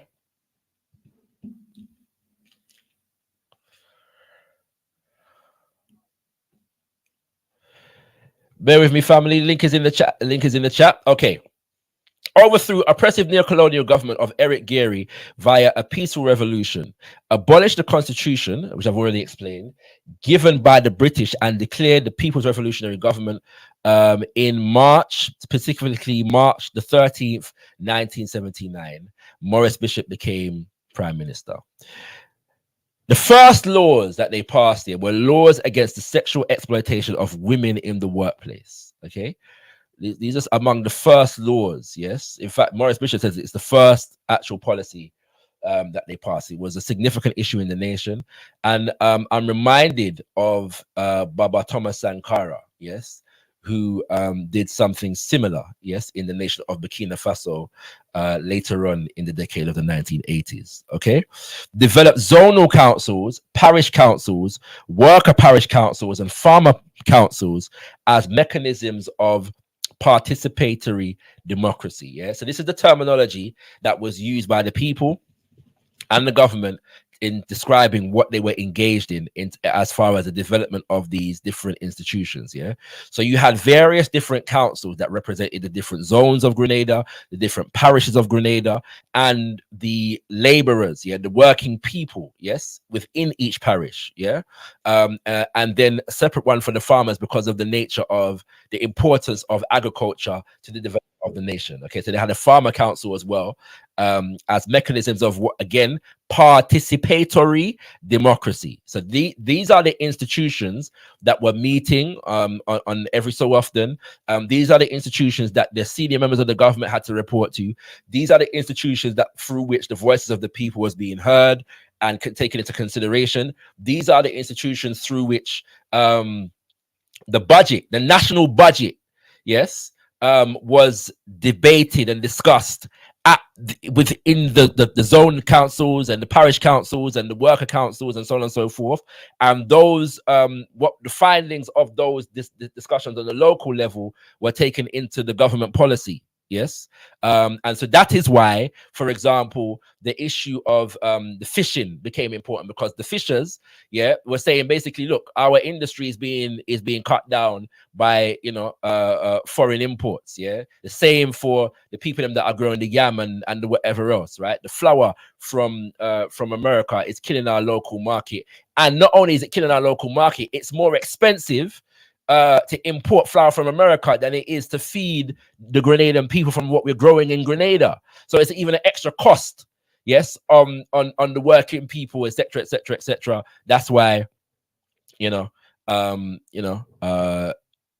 budget took these, and the policies of the government took these into consideration. Okay, that's important to note. Developed national women's organization, national youth organization, a farmers union, and various other labor unions, so that the ordinary people were empowered to play first-hand role in shaping the policies of the government. I've just spoken to that. As a part of the zonal council, senior members of the government were required to visit local meetings once a month in order to give a report and take questions. And so as a result of all of this, unemployment was reduced from 49%. Yes, the nation was suffering nearly half of its citizens unemployed in 1979. This was reduced to 14.2% by the year 1982. All right, bear this in mind. Yeah, and 30% of the youth population alone, yes, was unemployed, and that's one of the reasons why Eric Gary was very unpopular, and the revolutionary government, well, before it even became a revolutionary government, why the New Dual movement became very popular, because they were representing the youth in the nation, especially on the issue of unemployment. Okay, established the Center for Popular Education, which built schools and developed adult education programs. As a result, illiteracy went from 35% to just 5% in the space of 4 years. Yeah. Now, I've seen other statistics that say that go as low as 2%, right? That they were able to reduce illiteracy from 35% to just 2%. Yeah. But I think the most popular statistic is 5%. Okay. In the space of 4 years. Increased capital investment from 8 million to 100 million by 1982. And there's an explanation as to how that is, but they began to invest in a lot of the industries in the country and free up a lot of the money that was being used elsewhere. Okay. But that's another story for another time. But just to say that they increased capital investment by hundreds of millions. Passed laws that granted women paid maternity leave with the assurance of being able to return to their jobs. And prior to this point, maternity leave was not a thing. Paid maternity leave was not a thing. And if you had a child, you were not guaranteed your job. You were likely to lose your job. And in a nation where a significant amount of people are unemployed anyway, this was a significant problem. Yeah, for people to be able to sustain their families. Okay, so a law was passed providing people paid maternity leave and guarantees of return. Okay, they made education free from primary to university and awarded hundreds of free scholarships for Grenadians to study abroad, particularly in medicine, within 6 months of the revolution. They more than doubled the number of doctors. And this is a quote from a speech by Maurice Bishop, moving from a ratio of 1 doctor every 4,000 before the revolution to the present ratio of 1 doctor for every 2,700 of our population. Okay, they instituted free healthcare and increased the number of dental centers from 1 to 7. Yeah, so there was only 1 dental center in the entirety of the island in 1979. They created 6 more by 1983. Okay, doubled the electricity output, ensuring that electricity got to the rural areas as well as the city areas. Yeah, and electricity output is a significant issue in practically every majority African nation on the planet right about now today. Okay, abolished income tax for the lowest paid workers. So if you were a lower paid workers, you didn't pay tax. Yeah. Invested heavily in the agro-industrial development, resulting in a marked increase in Grenadian fruit, veg production, and packaging. Okay, so now not only were they growing the fruit and vegetable, but they were also packaging it and turning it into other products like jelly and juice, yeah, and so on. Okay, so whereas Grenada before this point was importing with higher rates, more expensive, yeah, for people to buy juice and jelly and all these things from other places. Now they were able to develop a homegrown industry, which was cheaper for the masses of the Grenadian people to engage in. Okay, all right. So that's just a few points, yeah, on the achievements of the Grenada Revolution. The last thing I'm going to do before I bring brothers and sisters into the conversation is play a snippet of Maurice Bishop speaking at Africa Liberation Day in the year 1980. I believe it's 82. Yeah, I believe it's 82. Forgive me if I've gotten that wrong. Okay, but yeah, we're gonna play that right here now. We celebrate African Liberation Day in Grenada to be conscious of the extent to which this enemy that we call imperialism is the same enemy for Grenada as it is for Africa. It is important for us to try to reflect on how deep that link is. For us to understand that the same banks that try to exploit us in the Caribbean are the same banks that are exploiting our sisters and brothers in Africa. That the same big oil companies that are exploiting us in the Caribbean are the same big oil companies that are exploiting our sisters and brothers in Africa. That the same threats that Reagan and Haig use against us in the Caribbean, it is the same threats that they use against our sisters and brothers in Africa. That when they cut off their food agreement in Mozambique, so that our sisters and brothers in Mozambique will start to starve, they also cut off their wheat agreement in Nicaragua in the hope that the people of Nicaragua would also starve. That when they try to block economic projects for Angola and Mozambique and Ethiopia and Zimbabwe and other countries on the African continent, they also try to block such projects right here in the Caribbean. They use their CIA, they use their IMF, they use their international lending agencies to try to see in what ways they can also block the economic development of our sisters and brothers in Africa. Black people ain't supposed to rise up. They ain't supposed to have no rights. And the poor and the oppressed of the world generally, those people who are fighting for their liberation, those people who are not willing to roll over and be stepped upon, they don't have no rights. For them is the roller, is the big stick. That is the way in which they operate. And we are not supposed to fight back. These people, comrades, are also going to have to understand that whenever we have to make a choice between rolling over and kneeling down and bending over and bawling, yes, master, kick me, please, and standing up, we go always choose to stand up.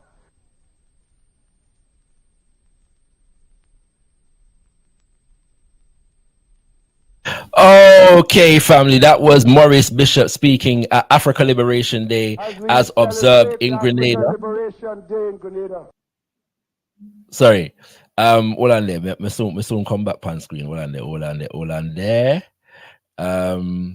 Yes, family. And at the time, this was during a visit, yes, of Baba Samora Machel of Mozambique, yeah, to Grenada.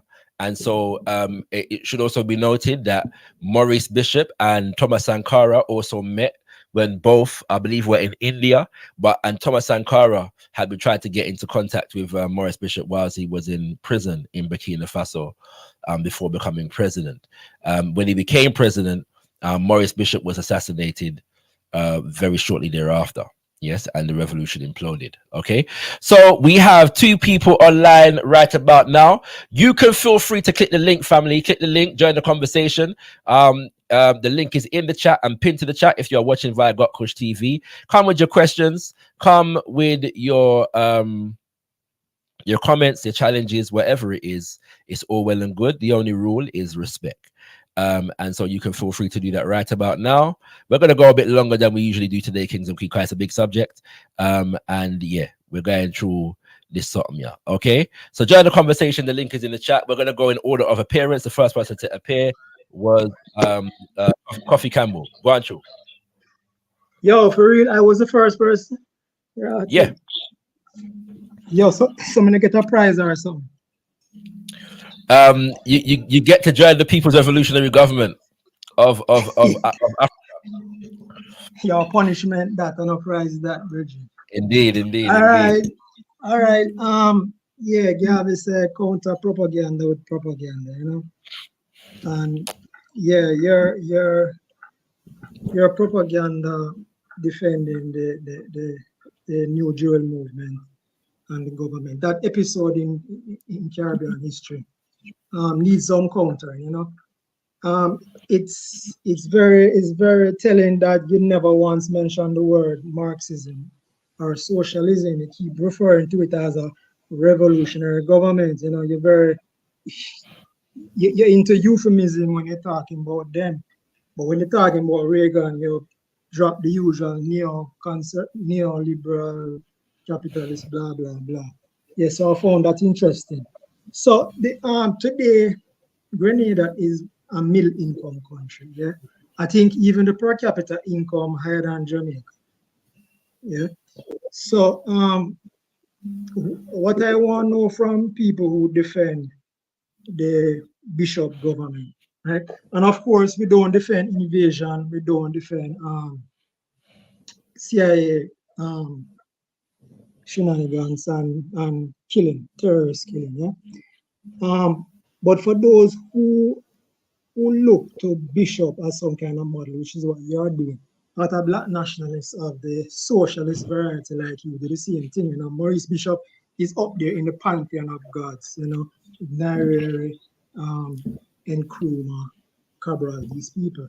What you're going to have to do now is say, all right, if there was no invasion and if Maurice Bishop and his comrades were allowed to carry out their goals, would Grenada now be an upper income country, Caribbean country? I think like Bahamas. I think Bahamas is upper income. I'm not sure. Because one of the revolutionaries, one of the socialists them said, she said that the revolution was about solving the problems of poverty. Yeah. And that's what capitalism does better than every other system. But of course, they're not capitalists, they're Marxists. So the question is, would Grenada today have been an upper income country if they were allowed to carry out their goals? All right, so a little bit of nitpicking in terms of the content of it. Himself, Cord deserved 400 years of private sector failed to develop the economy. The British colonialism was dominated by mercantilism, right? Not capitalism, not property rights. The private sector was held back in the Caribbean, in the British Caribbean, yeah? Just like in Latin America, right? It was characterized by heavy government intervention in terms of rent seeking, what you can import from not import, what who can own land, who can develop businesses. All these things were heavily controlled by the colonial government.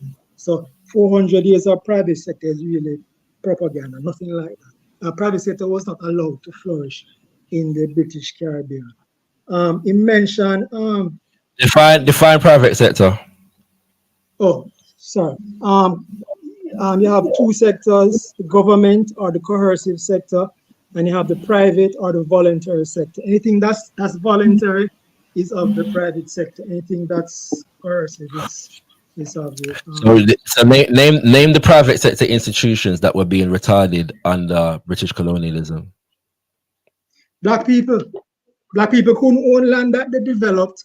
Black people couldn't own the land that they homesteaded. Right, no matter how long you develop that land or you live on that land, you weren't allowed to own it. Even today in Jamaica. Well, let me just go through. No. This is important. You're saying that black people are the private sector, so we're not talking about people now. We're talking about everybody. Not everybody who got into business separate and apart from government is a private sector. Black, white, Chinese, whatever. And I'm saying. Sorry. You're challenging Bernard Cord's statement about 400 years private sector. I'm asking you, what was the private? And you're saying that the private sector was retarded under British colonialism. I'm asking you, what was the private sector? And you're telling me black people, right? So.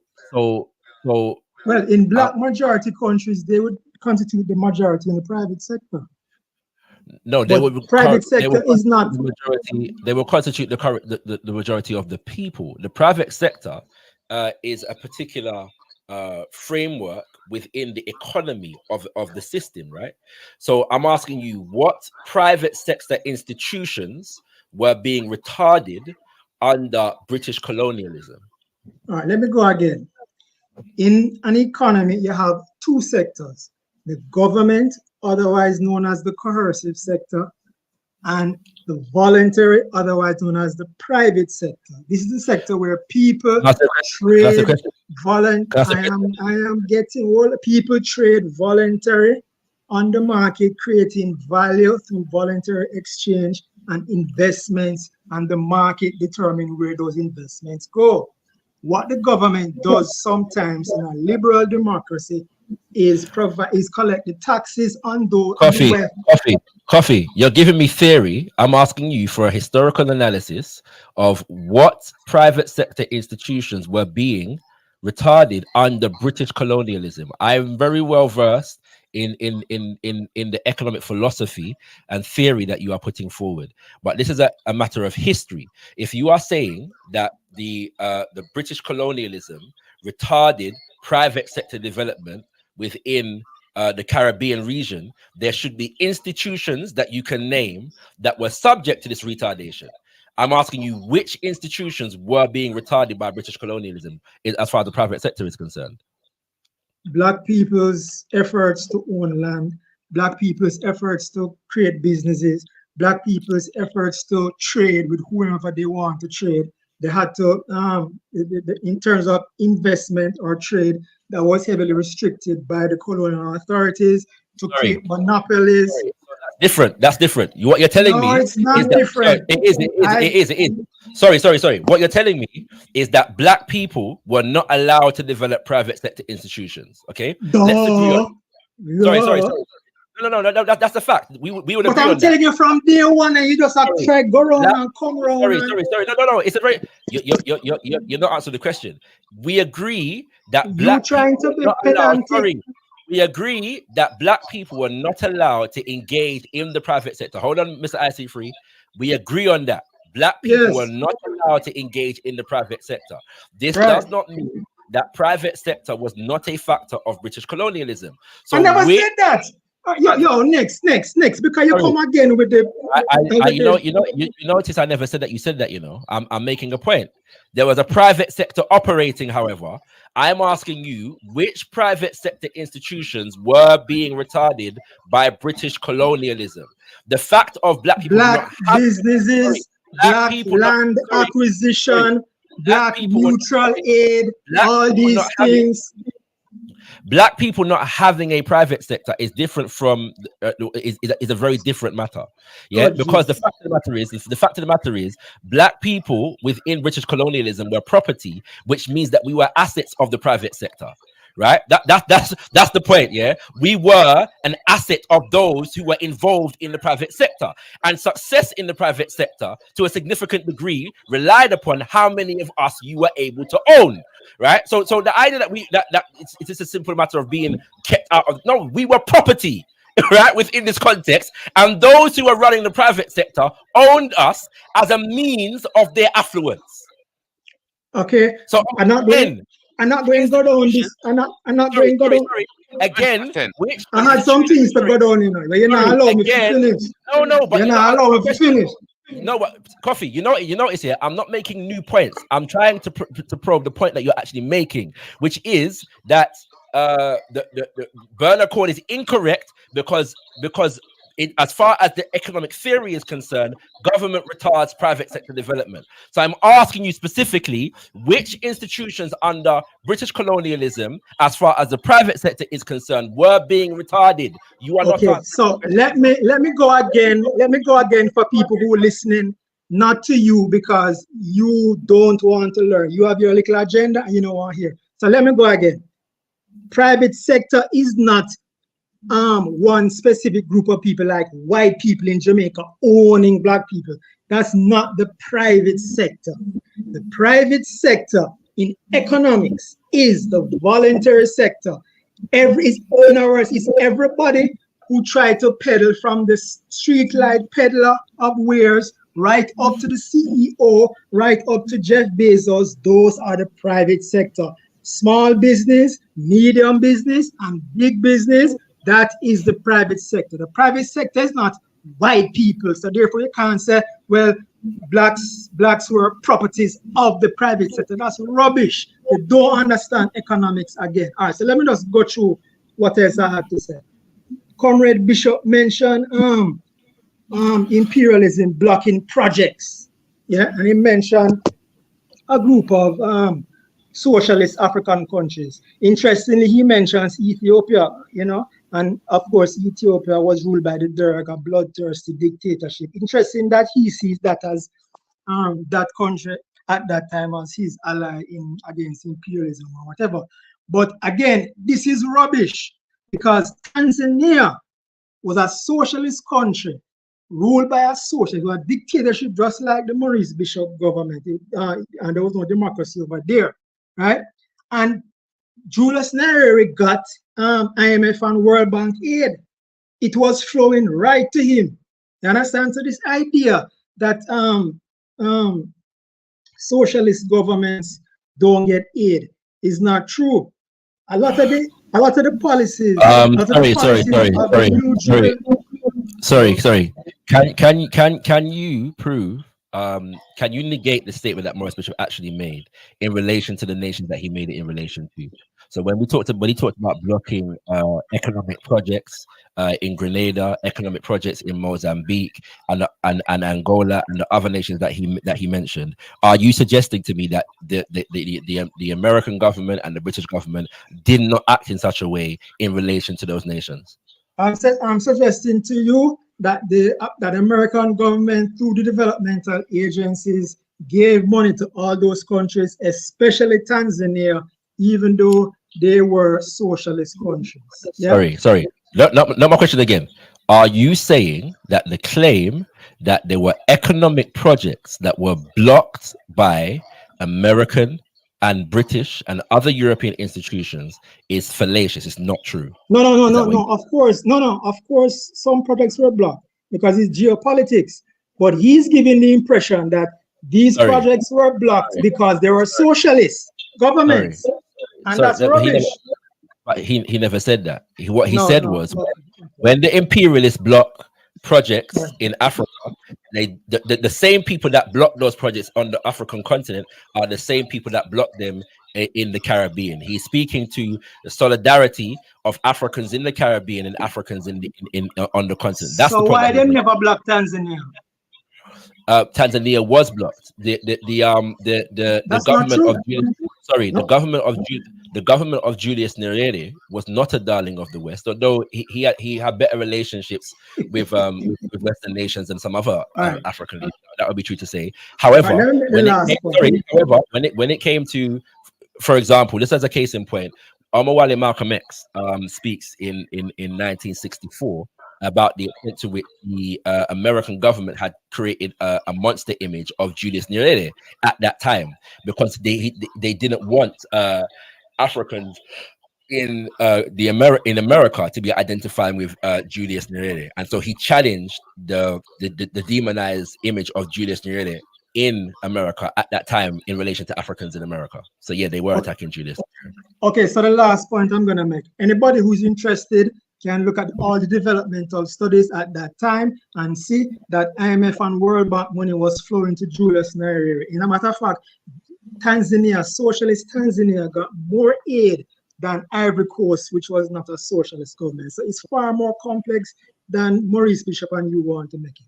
All right, so the last point: a lot of the policies that you celebrate with the socialist government in Grenada, pre-education and the labor laws, etc., a lot of these were implemented by progressive governments in the Caribbean, right? Barbados was one, Bahamas is one. As a matter of fact, the ruling party in the Bahamas is the Progressive Liberal Party, right? These were all leftist parties who, again, believe in free education, believe in labor laws, believe in economic nationalism, believe in controls. But the difference is that they didn't pal up with Fidel Castro, you understand? And they, of course, had multi-party democracy. So what would be the problem? What would be the problem? What I'm saying, my point is, what would be the problem? What would be the problem with Fidel Castro? I'm trying to make the point. My point is that the goals that we all seek is human flourishing, right? Material improvement. We want to solve the problems of poverty, right? But the irony is that capitalists or even liberal democracies, liberal progressive democracies like Bahamas achieve these goals also. Achieve these goals of solving the problems of poverty. Bahamas is an upper income country today. You understand? So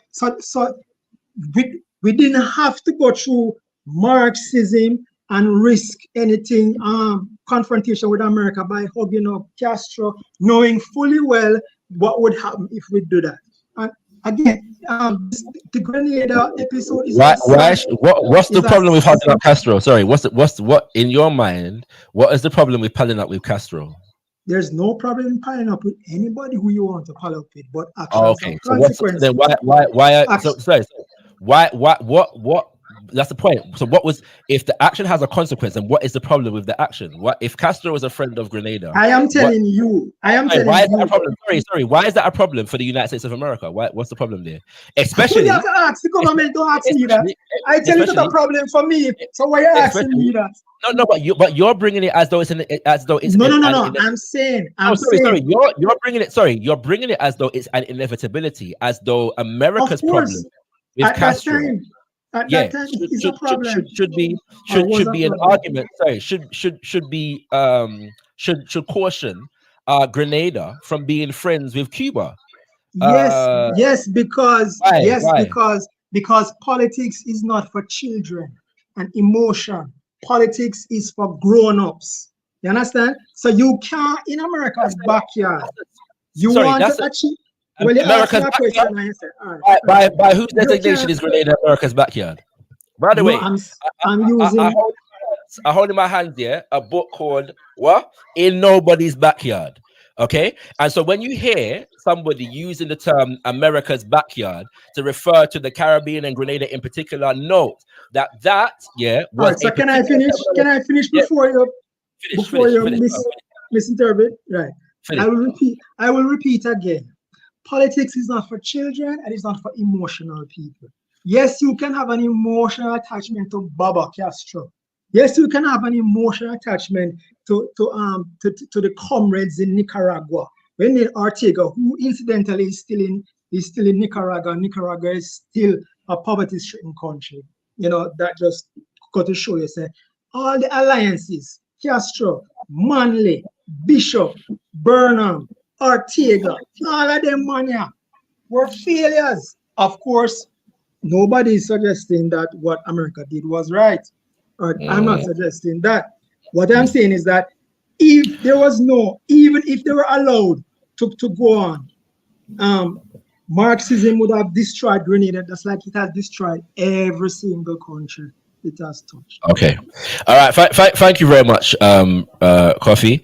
So yeah, the point that I was making is that the term, we have to bear in mind here that this term, America's backyard, was used by Ronald Reagan. Yes, as a phrase to belittle the region, okay, in general, and Grenada in particular. So he used that term when he was talking about the danger and the threat that Grenada supposedly posed to the biggest military in the world, the nation of about 100,000 people. Somehow is this big major threat to the biggest military that the history has ever known. And said, how can they be doing this in our own backyard? So this was the Western imperialist terminology to assert its own imperialist power in the region. And so in response to this, the people of Grenada said, we are in nobody's backyard. Yeah, we are in nobody's backyard, which happens to be the title of this series of books that was compiled by Babatoni Martin, historian, in relation to the documenting the Grenada Revolution. Okay, so when you hear the term in America's backyard, what is actually being done is actually legitimizing the imperialist power of America and the idea that the African nations within the Caribbean should in fact accede and submit to the imperialist power and accept that we are part of America's backyard. All right, that's what's taking place there. The final point I'll make on this before going on to IC3 is the fact that the whether or not the IMF invested in Tanzania or not was not questioned. What was stated is that economic projects, were being blocked by these powers.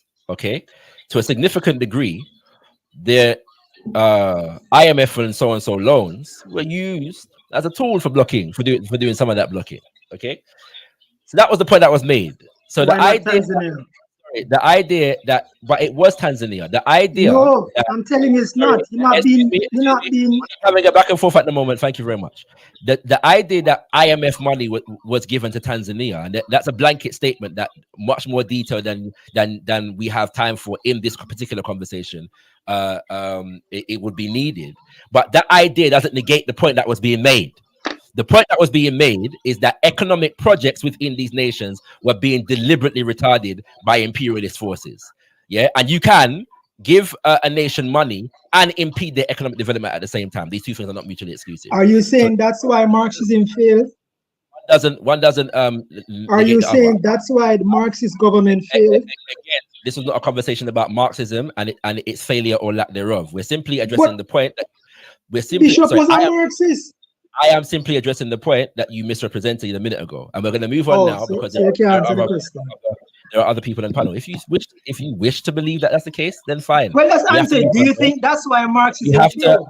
We have to again. The conversation is not regarding Marxism and the. But Bishop was a Marxist. We're dealing. The revolution was a Marxist revolution. The goalpost shifting is very evident, but the fact of the matter is the point was being misrepresented. Was he a Marxist? I am correcting the misrepresentation of the point. Thank you very Bishop much. A Marxist? We are going to move on now to Mr. IC3. Thank you very much. You've been given a good bite of the apple, Brother Coffee, as usual. So we're going to go on to Mr. IC3. All right. Go and by the way, brothers and sisters, do tune in next week because many of the subjects that we don't get to go into in as much detail today, we're going to get into a bit more in our panel discussion next week. Okay. So do stay tuned for that. But yeah, this is a long, complex history, and every issue, will not be detailed in 2 or even 10 shows. But we're gonna get into, we're gonna just educate people and engage as much as possible. Yes, Mr. IC3, blessings. For some reason, I can't hear you. Greetings, and blessings. So you mentioned a number. What, you can't hear me? 1, 2. I can hear you. I can hear you now. You've got a delay. You always seem to have a delay. So go ahead. Just keep talking. Let's keep talking. Yeah. Okay. You mentioned a number of mistakes were made. So Yes. I'd like to know what can you mention a number of those mistakes, and can you list maybe 2 or 3 of those mistakes, and are they agreed by everybody that they were mistakes, or was it just your opinion that it was a mistake? No, I'm saying mistakes were made in general, as a general statement. It's impossible for a government operating under those circumstances not to do things that, in hindsight, you might say, "Well, boy, they should have done that differently, or they shouldn't have done that at all." I've named 2 already. And the 2 that I've named already are ones that I sympathize with the argument, even if I don't agree with it. Yeah. So the one was the shutting down of the Torchlight newspaper. Okay, they shut down the Torchlight newspaper because it was considered to be an arm of the CIA, and there is good reason for maintaining that idea right now. Okay, and so, but because of the fact that within the kind of because of the fact that the Gary government was known for shutting down dissent and popular dissent, including as it related to the media, the shutting down of the Torchlight newspaper gave some allusion to some things that Gary did. And so it allowed some people to liken what Gary did, what the revolution was doing to the repression under Gary, if that makes sense. Okay. The other one that I mentioned is the fact of a lack of elections. I understand that in terms of the image of things, there are some people that argue, I should say, that having an election would have been a good propaganda tool to assuage certain criticisms of the revolution. Yes, it would have just been one thing that people couldn't criticize it for, that they were using in order to create this ogre image of Maurice Bishop. Yeah, and so some people consider that to be a mistake. I'm more sympathetic to the Torchlight argument against shutting down the Torchlight than I am on the election thing. Bearing in mind this was a 4-year period, and they were actively engaged in the development of a constitution, which was going to be a part of which was election reform. That argument to me seems to be a bit overblown.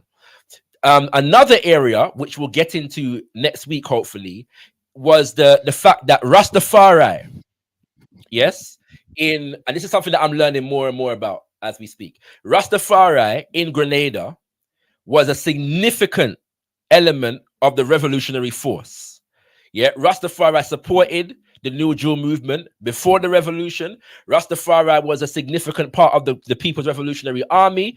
Rastafari supported was a significant portion of the people that galvanizing and organizing on the grassroots level to put together a lot of these zonal councils and so on and so forth and so forth and so forth. However, there are elements of Rastafari of that generation of Grenada that believed that the People's Revolutionary Government betrayed the Rastafari movement in Grenada. Yeah, and they have good, and they have some good reasons for saying so. Now, bear in mind, I am not saying that all of the Rastafari believe this. There are Rastafari supporting the revolutionary government right up until the end, but there are some who believe that there were some. Betray is a strong word. Some say betray, some say rejected or neglected. Yes, right, in that regard. And there are some concerns that I sympathize with on that level, if that makes sense. Yeah. And part of it has to do with, for example, the issue of the legalization of marijuana, and the government were being resistant to that. Yeah. Within the country, right? But within that, there were also certain criminal elements that wanted to legalize marijuana as well. And there's an interview with Maurice Bishop where he characterizes them as some people went into the revolution to become big marijuana capitalists, and some Rastafari took that as a shot against Rastafari. Yeah. And it may well have been a shot against some elements of Rastafari, but I don't read that in general, yeah. And so there are complexities there, yeah. There are some complexities there, but in general, I think that there were mistakes made in terms of the relationship between the Rastafari movement in Grenada and the People's Revolutionary Government. Does that make sense? All right. Again, that would make sense because Rasta is sorry. is the closest. Excuse me. Thank you. This is a subject that I'm learning. And there are no, it's not that, brother. But you've spoken, and I know it's okay. Cool. Respect. Right. What's it called? Yeah. So there are arguments. There are arguments on both sides of that disagreement that I agree with, or that I'm sympathetic to, if that makes sense. Yeah. So, for example, some Rastafari were campaigning on the issue of an election. I've already given my point on my perspective on the lack of an election. Now, the biggest mistakes that were made, yeah, and some of these go beyond. Some of what I'm about to say goes beyond mistakes, and goes to the level of just crime. Yeah, is to do with the implosion of the. Somebody needs to mute because I'm getting a lot of feedback. Yes, yeah. Somebody needs to give thanks. All right. The implosion of the revolution. Maurice Bishop is assassinated on the 19th of October by forces within the army of the nation. Okay, and the processes and the events leading up to that occurrence. Within that process, mistakes were made by many people, including Maurice Bishop, including Bernard Cord, including many other members of the People's Revolutionary Government. And there are members of the army at that time who I have very serious questions about in terms of their status as revolutionaries or as agents of the American government. Yeah. But suffice to say that wherever the truth, and there is still some details that are not known and probably will never be known, wherever the truth of those details are, there are definitely things that happened within that environment, yeah, which I'm slow to criticize because of the levels of of pressures that they were under. But we have to identify what the mistakes were, if that makes sense. And next week, hopefully, we're going to explore those things in a bit more detail. So I won't go into them in mad detail today. But the implosion of the revolution suggests that, you know, there were just serious fractures that they were not able to mend, and that allowed America to come in and exploit those fractures. And just one quick question. So, if you was in Maurice Bishop's position, yes, how would you have done things differently? It's a difficult question to answer. Yeah. Now let me come back to a point that I was gonna make but stopped. Yeah, to make it later. When I was playing the documentary. generally speaking, I am very slow, yes, to criticize our revolutionary leaders, whether they're heads of state or not. Yeah. And this is why I get people that, you know, I've said this in relation to Garvey in particular. People say, you know, Garvey wasn't this, Garvey did that, and I'm like, it's good and right and imperative, in fact, that we analyze and critique our great leaders and our movements and learn from their mistakes. But we have to learn from their mistakes in the context that they were working in. Bear this in mind, yeah? This is a revolutionary government that comes into power. And I'm going to answer your question, but I want to give this context before I answer the question. Yeah? This is a revolutionary government that comes into power in the midst of a Cold War. Yes? As soon as they declare themselves, they become enemies of the most powerful military nation in the history of the world. They're having to prepare, as they're trying to develop their nation on the ground level, they're having to engage in diplomatic agendas to try and stave off a coming invasion.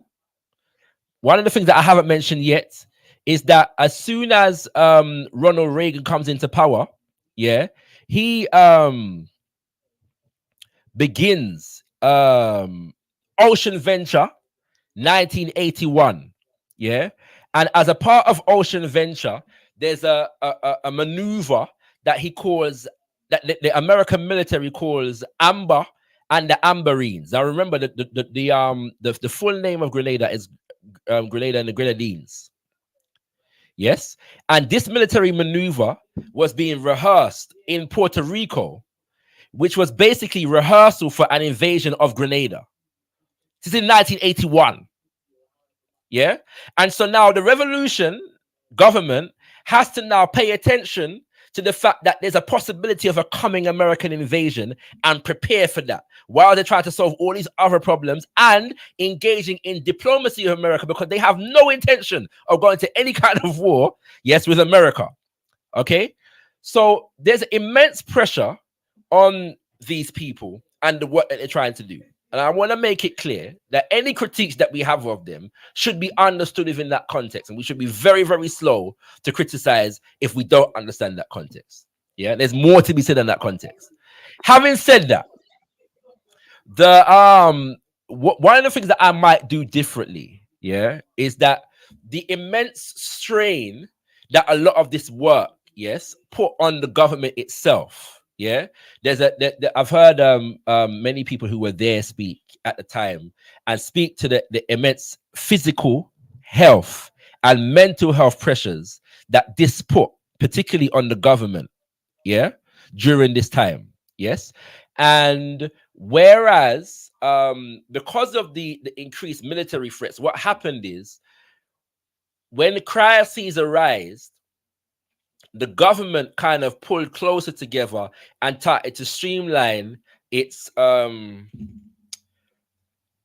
chain of command, so to speak, yeah, and make it more close-knit.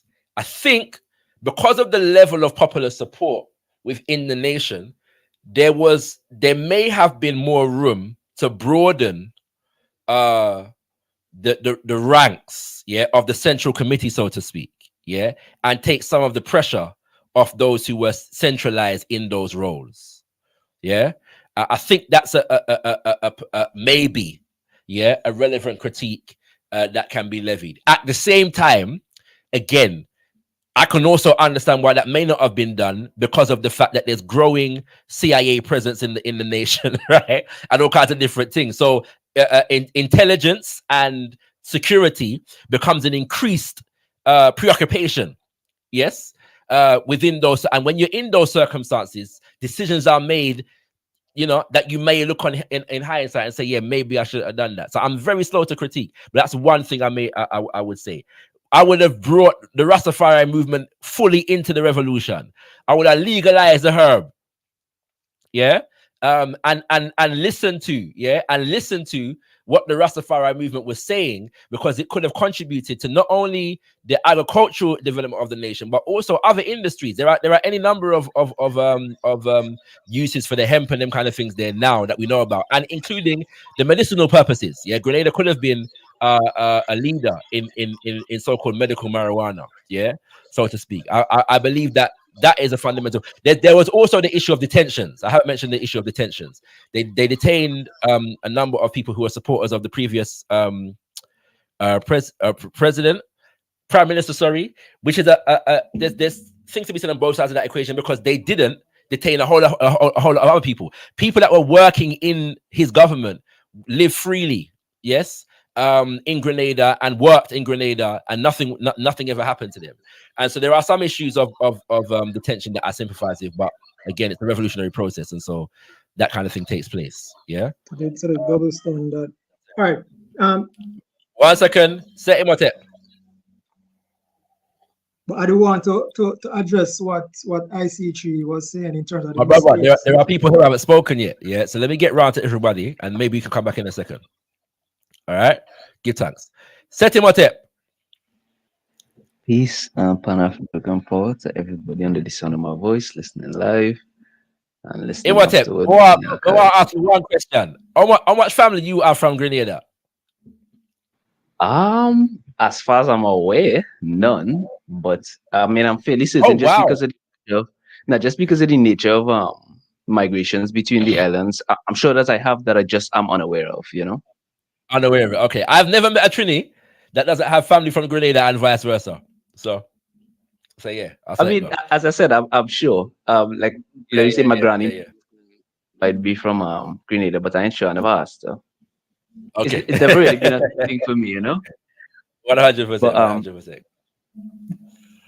So, but that actually kind of, how should I say, brings me to one of the points I noticed when listening to the documentary, right? Which is that I could barely tell a Grenadian when speaking from a Trini. This sound real similar. Make me wonder if we have plenty of Grenadians, let me say hiding out in Trinidad. Yeah. But obviously, I cannot beef with it, obviously. I have to say the Maurice Bishop have a lot of swagger. I learned a lot of things in this documentary that I had never heard about regarding the Grenada Revolution. If I'm being frank, I've never gotten any education about the Grenada Revolution while I was in Trinidad, through formal or informal means. So this was really eye-opening for me. The one kind of shine away from calling it a criticism, but the one let's say divergence of opinion that I might have had with the organization that formed the People's Revolutionary Government is that I would have thought, again, a little bit of feedback, I'm not sure who from. I'll mute just in case it's me. Go ahead. Yeah, I would have thought that you would have wanted to have a constitution for the new formations and institutions of government before engender a revolution. But the very easy counter I could see to that argument is that, well, very clearly the population was in favor of the revolution and also invested in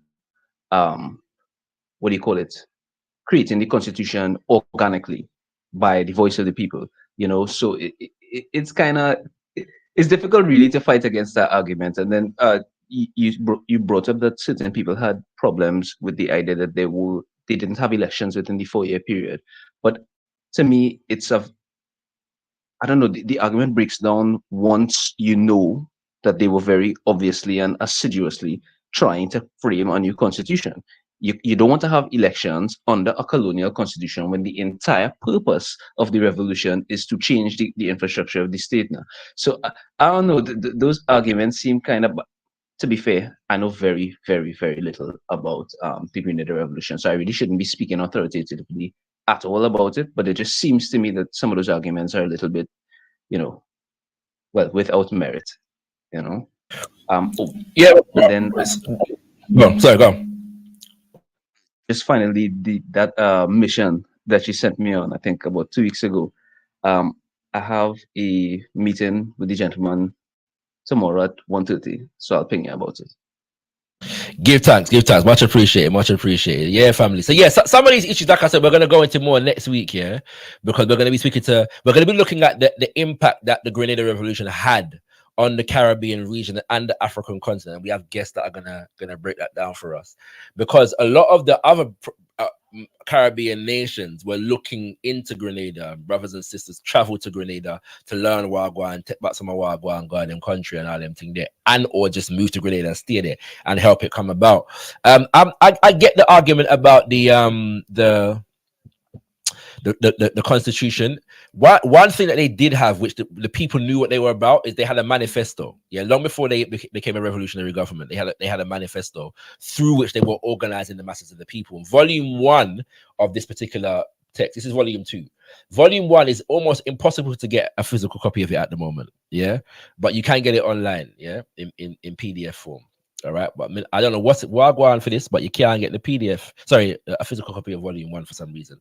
But in nobody's backyard, the Grenada Revolution, in its own words, Volume 1, has the entire constitution of the revolution as written in, I believe, 1976. Yeah, and so that would have been the major propaganda tool, and policy tool that the brothers and sisters, Cam doesn't allow to read any of it, but there's a lot of stuff in there, some of which is actually addressed in the documentary itself. Yeah, so I hear that, but I think your point is correct in the sense of the fact that they were given the people the opportunity to take part in the development of a constitution, which is important because a lot of these debates are taking place right now, yeah, in relation to Jamaica, and this constitutional reform that is taking place, yeah, and the extent to which the people are going to be involved in the development of this new Jamaican constitution. Many people are very, very concerned about it at the moment, and I've heard many suggestions for a similar process, yeah, of people engagement. They're saying that the constitution should take at least 2 years, and through that time, the people should be engaged sufficiently in the process of developing the constitution, because it relates to what it means to be a Jamaican, yes, and all the processes of government and and them kind of things there. So yeah, I think the election thing is easily understood in its context and in the context of the fact that we're talking about 4 years. Yeah, a prime ministerial term in the UK can be more than 4 years, depending on circumstance. The general term is 4 to 5 years. Yeah, you know what I'm saying? Right. Yeah, you know what I'm saying? So, to the people that was in power for a decade, you know what I'm saying? 20 odd years, like when they there? Yeah, but the difference is Bishop wasn't elected, so that's why people were anxious. So it was not really, people weren't anxious. There was a minority of people that wanted there to be an election, and some of and some of those people weren't even against the revolution. They thought that they should have had an election, and it was certain that that at any point during the revolution itself, if they held an election, the People's Revolutionary Government would have won overwhelmingly. There was no doubt about that from anybody who was on the ground and involved in the revolution at any point. Yeah, so yeah. All right. So yeah, there was no anxiety. Hold on. If certain matchup is done, we're gonna go to Dev, and then we can open up for some more conversation. Anybody here else who wants to join, feel free to join. Yeah, the link is in the chat and pinned to the top of the chat. The link is in the chat and pinned to the top of the chat. If you don't want to come on the panel, feel free to share a comment or a question or whatever you want to share in the chat. Yeah, you can feel free to do so. Please at gotkushTV though, if you are going to do so. Please put at gotkushTV. Someone knows say you want your comment read out or your question read out, and we will read it. All right, Dev. No, hold on a sec. I just wanted to know last thing. Sorry. I did say sorry. I did say if you haven't finished. Sorry, yeah. But Dev, you're soon up. So go ahead, Emma. Go ahead. Yeah, I just wanted to know if you could provide the link. It looked like it was a YouTube video that you were watching. If you could provide the link for that documentary so we could watch it. What I'm gonna do is I'm going to provide the link here for 5 hours of documentary, yeah, that I shared and had some conversation on a few years ago. So it includes the full version of this documentary and a number of other documentaries. And on the issue of detention, one of the documentaries features an elder brother who was in fact detained, yeah, for the duration of the revolution. and he gives his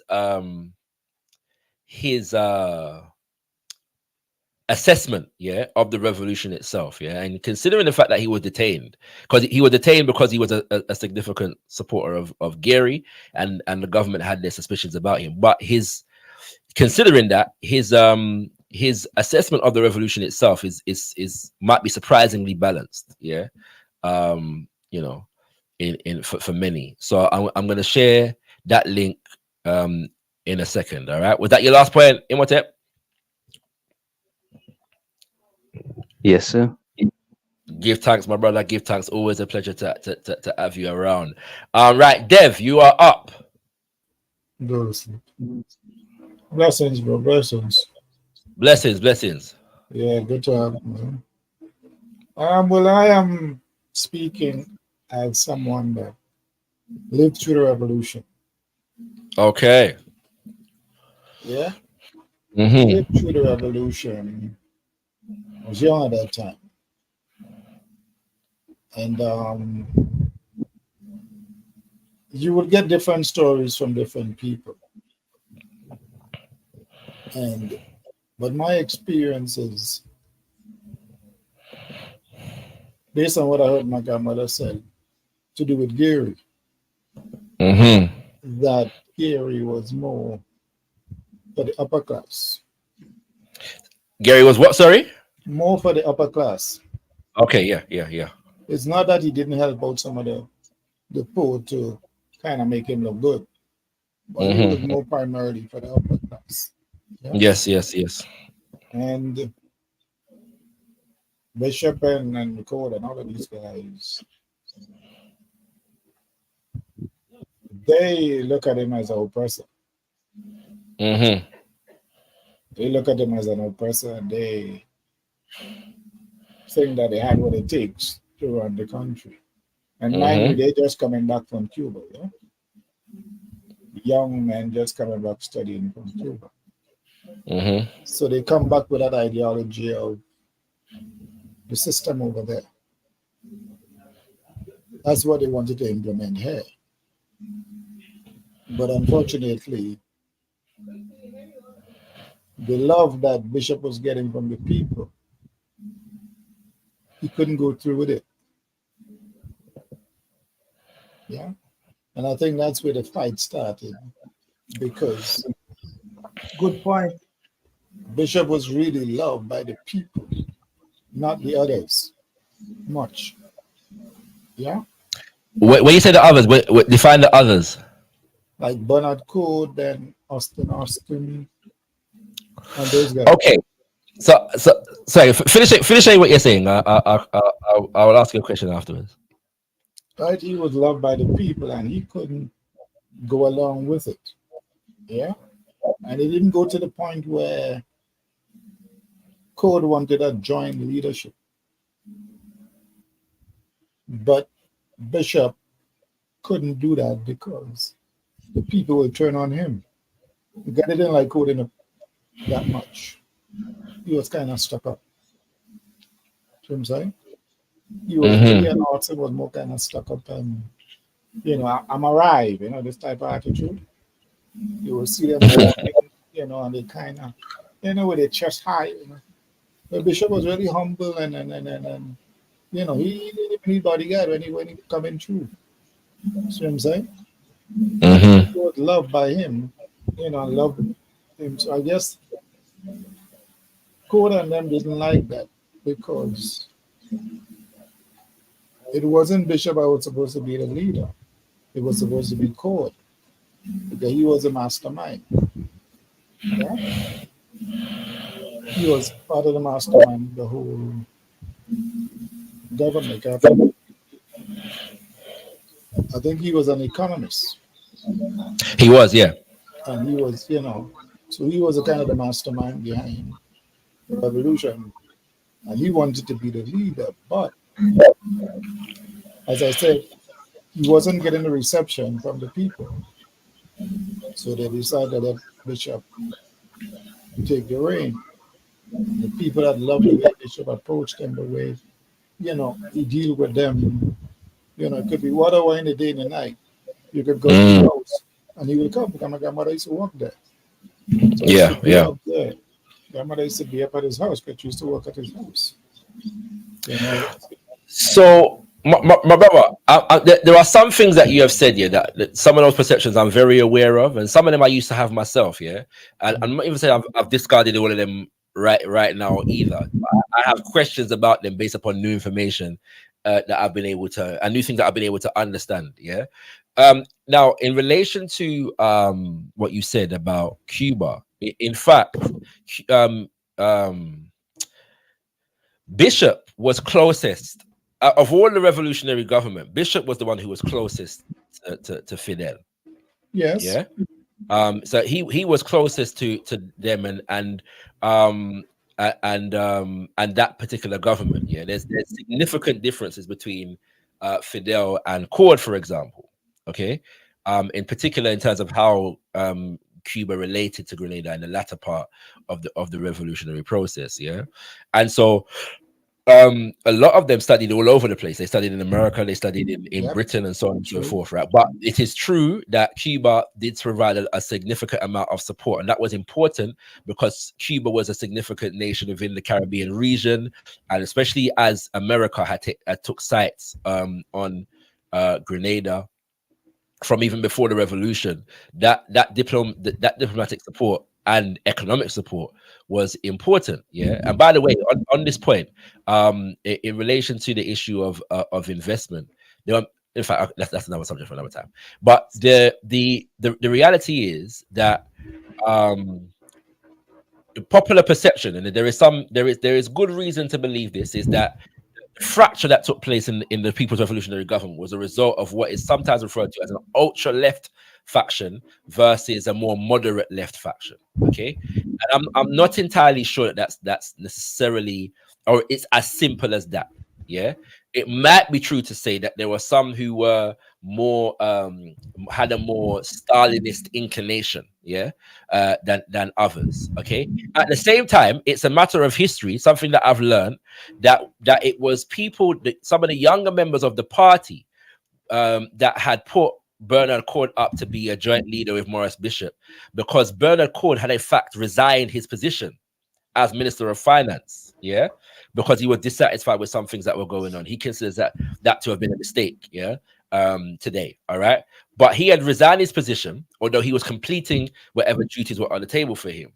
And so those who knew of this wanted to bring him back, but as joint leader with Maurice Bishop, yeah? And it is a matter of history I'm made to understand that Cord actually turned down the offer. And apparently, I haven't read the minutes for myself, but I'm made to understand that the minutes of that meeting at which this was being discussed evidence the fact that Bernard Cord, in fact, turned down the joint leadership proposal at least 5 times in the meeting. Yeah. And so that it puts a question over the extent to which Cord himself wanted to be the joint leader. Now, when it comes to Austin, I have serious questions about Austin. For those who are not aware, Austin was one of the generals in the army. Yes. Yeah, and he is responsible for instituting and leading the process of martial law. After Bishop was killed, and a lot of questionable, shady, and in some ways criminal, yes, things were done within that martial law process. That serious questions arise for me about some of the elements within the army. Yeah, at that point. However, what you have raised, my brother, are some serious questions in terms of the dynamics of the government itself, and what led to these fractures. Yeah. At the same time, now there are those who say, look, Pete, a lot of the revolutionary government, when they were, and by the way, I did mention socialism before, earlier on in the discourse, that I meant to say that earlier, yeah. But a lot of them were coming out of the socialist, in fact, all of them were coming out of the socialist framework, yeah. And there are those though who were around the revolution and say, that a lot of that comes out of that, some of that discourse and so on and so forth. Effectively, however, they were about decolonialism, yeah.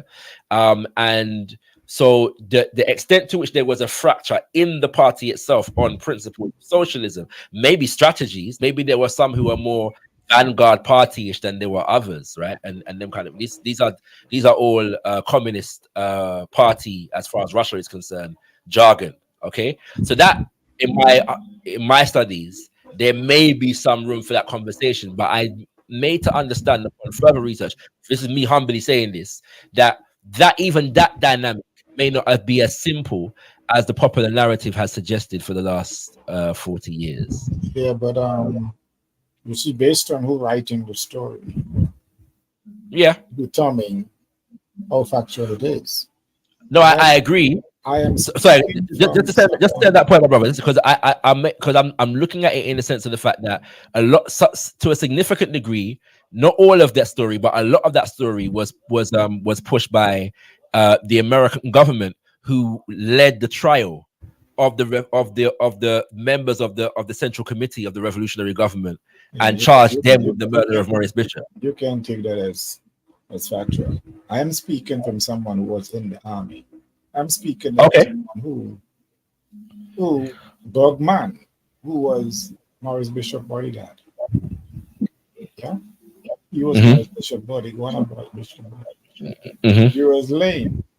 Give his testimony on that, and he said that, and that's his word, and he is in there because he was part of the 17. He said that Code never turned down that agreement to joint leadership. Right. The last time Bishop went to New York when he had that big speech, York.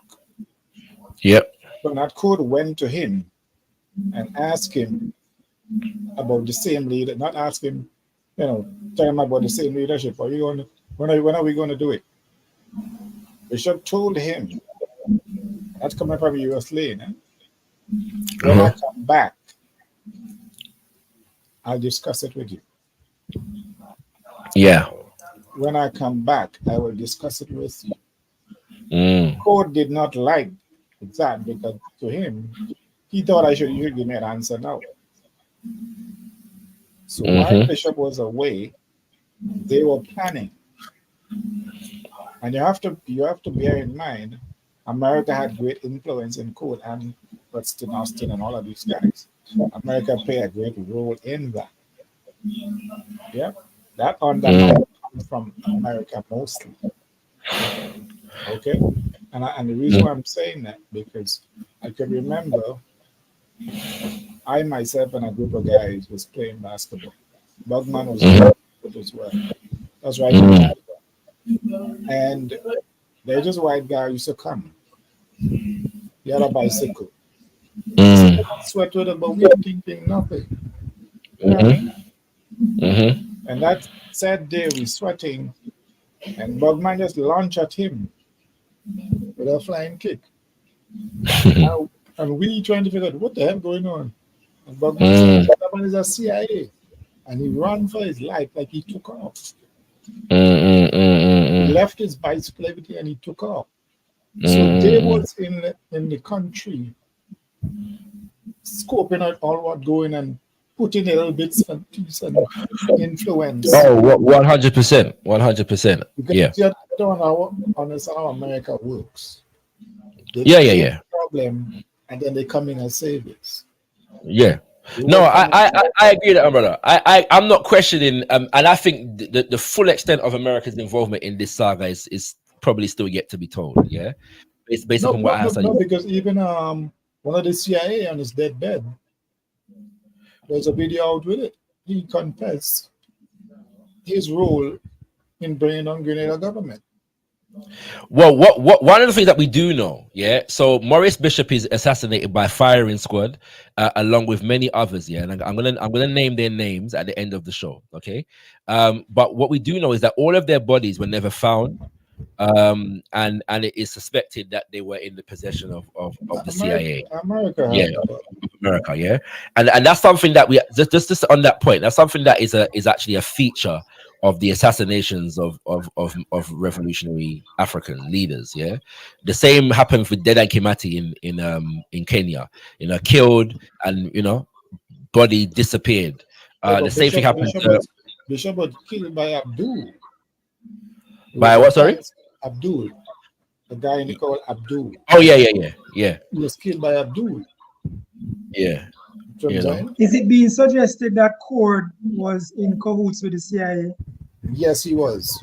Oh, but you said that no, that is not. Anyway, go on. Because they made them promises.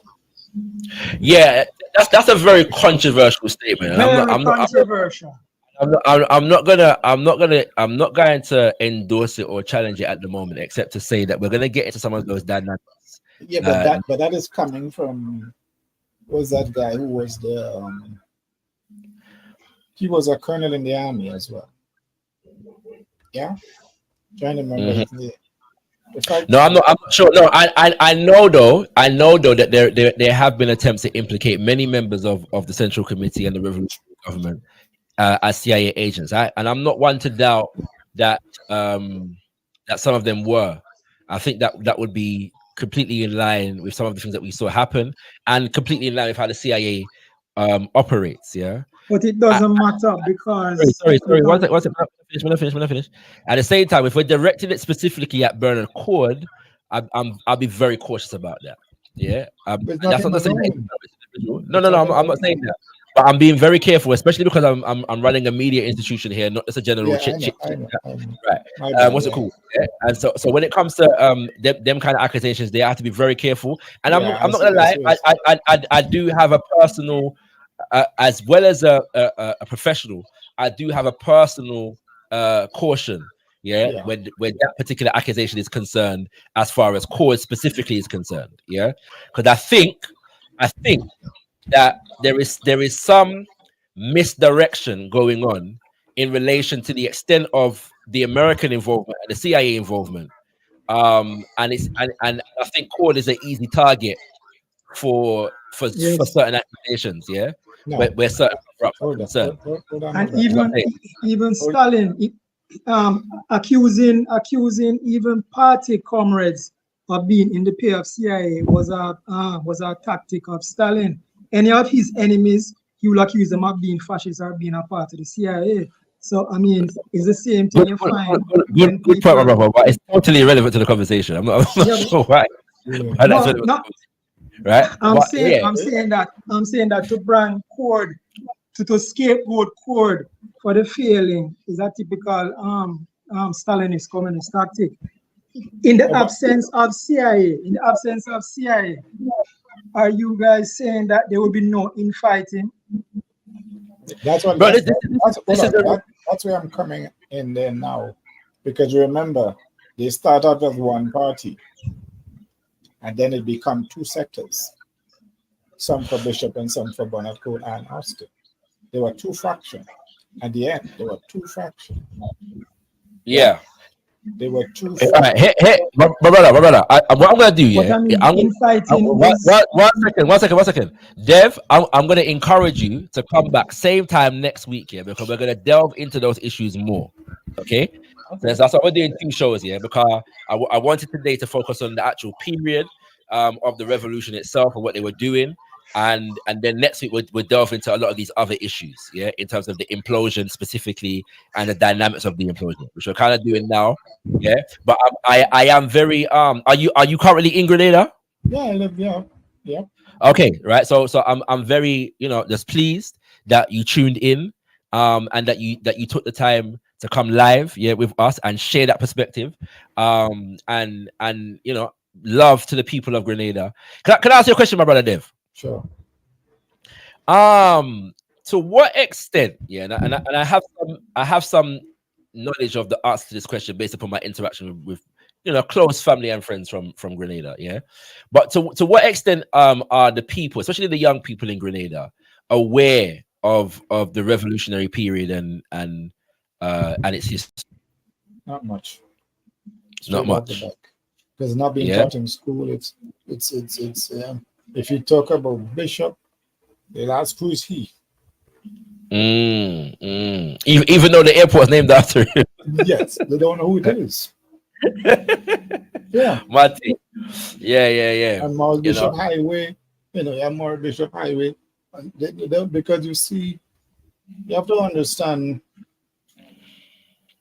when the revolution was overthrown and NNP came into power at that time, that their whole thing was to eradicate everything about the revolution.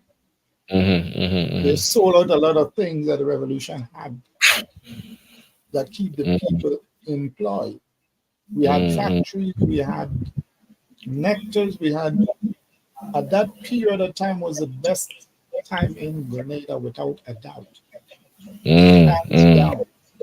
It wasn't perfect, but I'm saying people used to live in unity.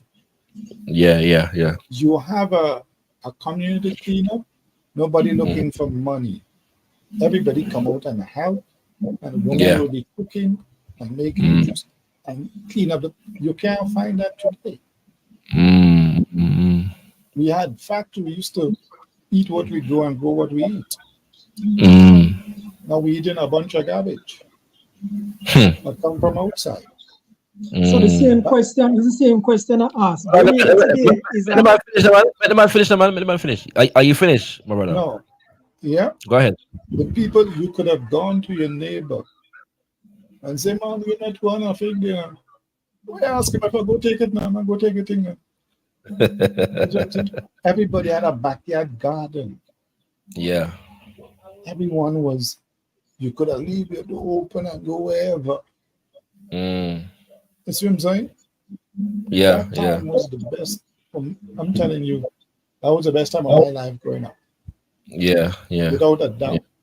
You know, since after that revolution passed, these other government come in, they start introducing money to people to do the thing that they used to do without even looking for money. So if I see you getting money and me ain't coming and do nothing. And NMP did that. So you have to understand, the time then was a time where we had unity. Yeah. I'm talking about the lower class people. Yes, sir.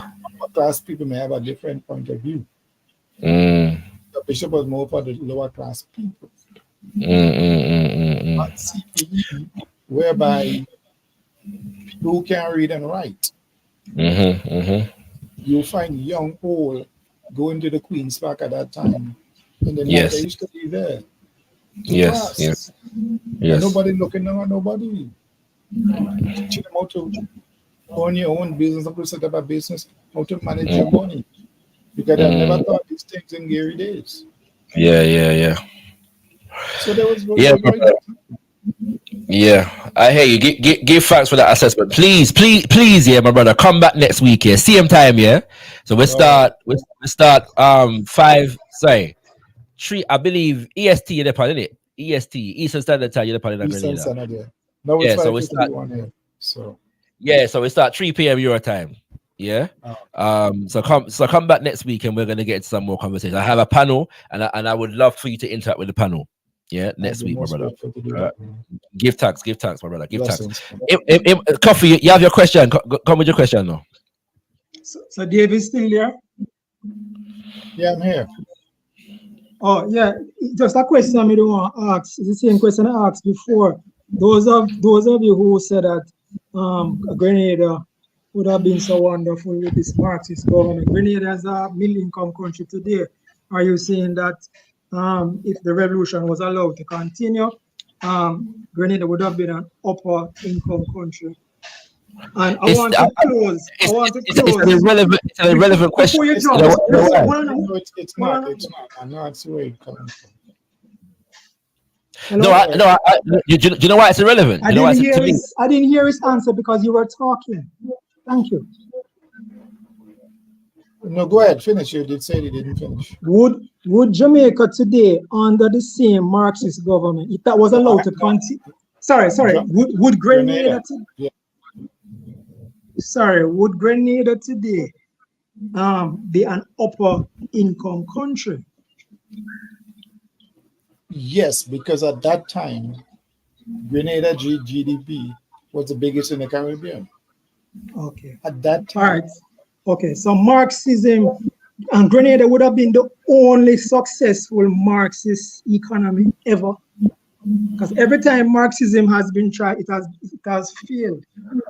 And so in terms again, of failure, let me just close. it's been under siege by capitalist superpowers. Every single time it's been tried, it's been under siege by capitalist superpowers. Stop misrepresenting, please. So let me just close before you cut me off now. Hold on before you cut me off. Okay, so in the first world, in the developed countries, UK and Israel tried socialism, it didn't work either. China tried socialism, it didn't work. You know what I mean? So that excuse not really work. It's irrelevant. All right, let me just say what are the reasons why I think it failed.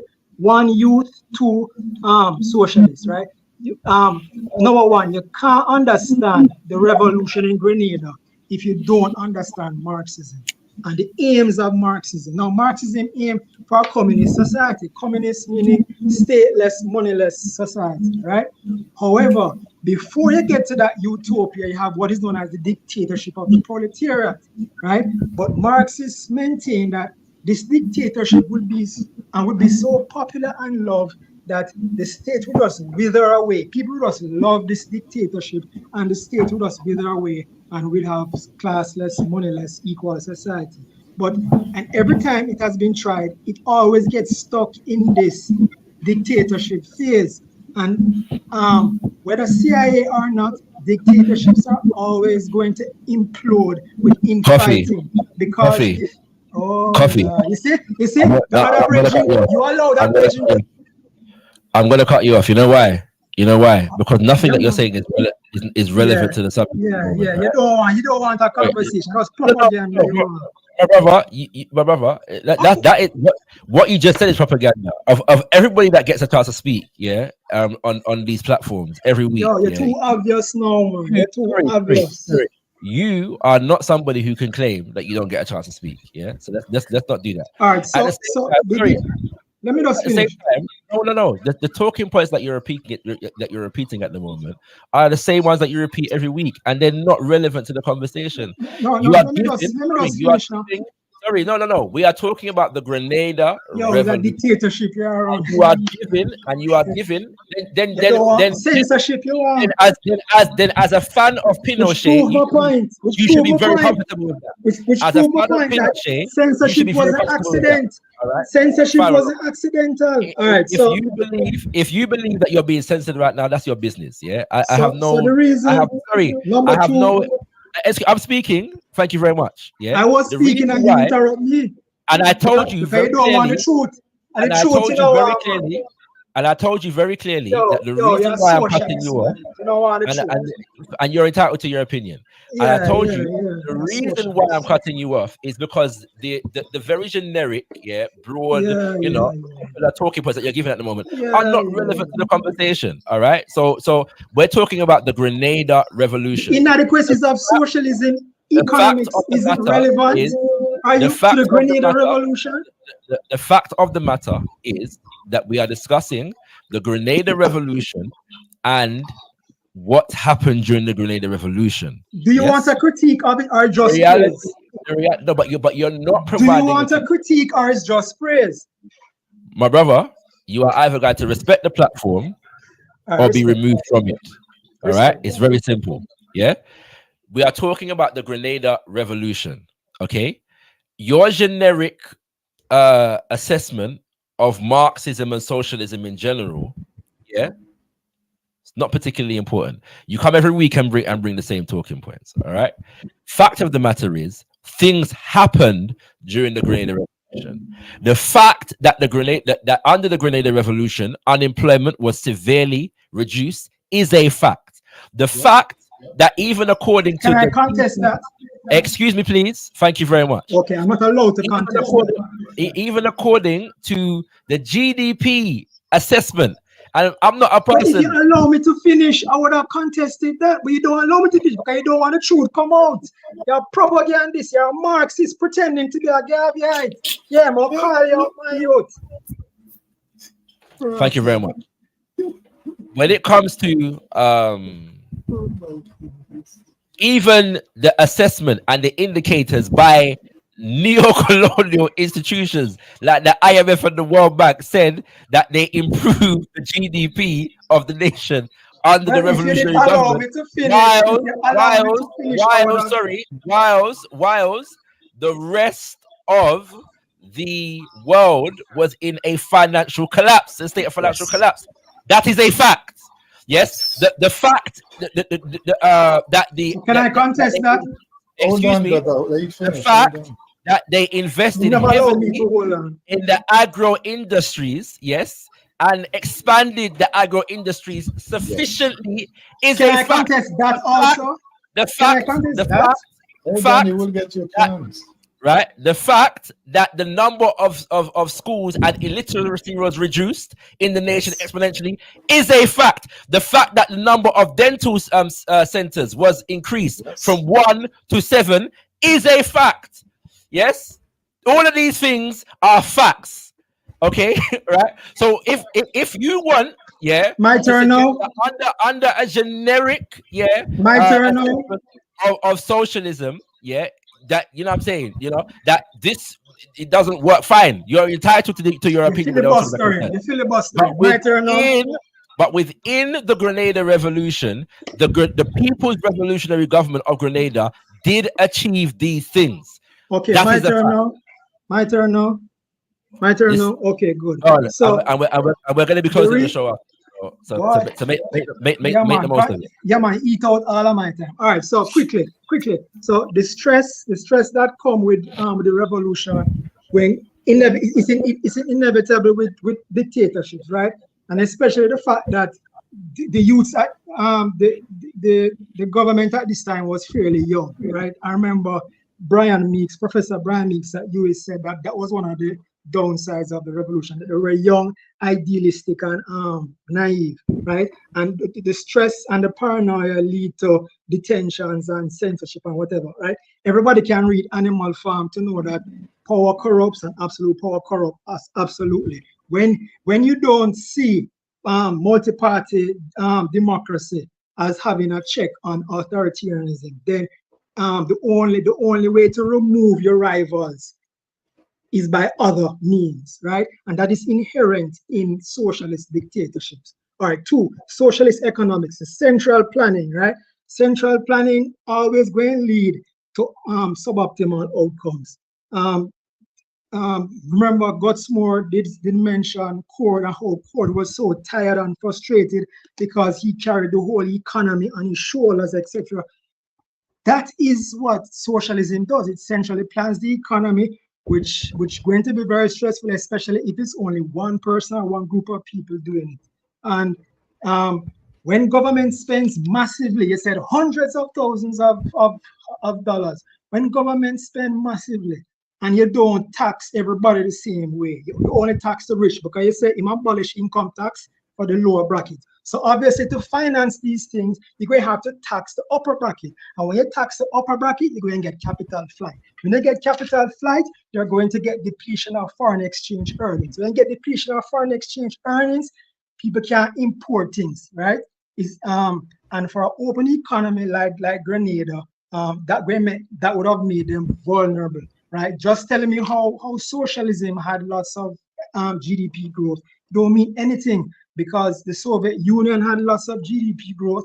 Israel, as a socialist country, had lots of GDP growth. India also had, under Nehru, had lots of GDP growth. However, you have what is known as diminishing returns, right? And because of the very same factors that I spoke about, central planning and the depletion of foreign exchange earnings, because in the hands of government, it's going to be wasted, and that will deplete the foreign exchange earnings, and then we have diminishing returns. Yeah, so that's why I said that Reagan do the Marxists a favor, because in give the Marxists, just like how the Republicans in Florida, them give the Marxists a scapegoat for Cuba. Why is Cuba failing? Oh, well, it's because of the embargo, right? So by invading Grenada, Reagan had the Marxists an excuse. But if there was no invasion, Grenada would have had to turn back, right? It would have had to turn back from these policies that failed everywhere they tried. Developed countries tried them and it failed. Underdeveloped countries tried it. Pardon? You're assuming that. What? What you just said is an assumption. You're assuming. Sorry, Dev. Let him finish because we want to wrap up the show after this. Yeah, so make him done. Make him done. Go ahead, Coffee. Yes, an empirical claim, right? Socialism was tried in the UK after World War II. Israel tried socialism. The reason why I use these two countries is because socialism always say, well, it's because of sabotage, right? So nobody can argue that CIA sabotage UK's attempt at socialism. Nobody can in their right mind will argue that the CIA sabotage Israel's attempt at socialism. No, these systems fail for the very same reason. They are inherently unstable and they are inherently depleting of resources, right? So, like I said, you can't understand the Grenada Revolution and the events, the tragic events, without understanding Marxism and the goals of Marxism, right? This is integral to understanding what happened. It's not a fact say, well, is Cord cause it to do whatever, or is Reagan cause it? These are just scapegoats. Marxism never worked anywhere. You done, Coffee? Yeah, I'm done. All right, give thanks. All right, last word, Imhotep. Just peace to the panel. Give thanks from the whole Caribbean, I'm sure, for putting on this presentation and allowing us to see love a little bit of insight that at least somebody my age almost definitely never got, exposure to up until this point. So give thanks again. Give thanks. More next week. My brother Dev, I'm gonna assume that you're an elder brother to myself. So respect. And your last word, my older brother. My last word is like, you see, we have to, if you get the people who live through it, they can give you the offhand story of what been through, instead of you read something in a book that somebody wrote who never been through it, but giving an account of what goes on there. And I think it's time for Grenadians to tell their own story and stop allowing America and other people to dictate their story for them. I agree, my brother.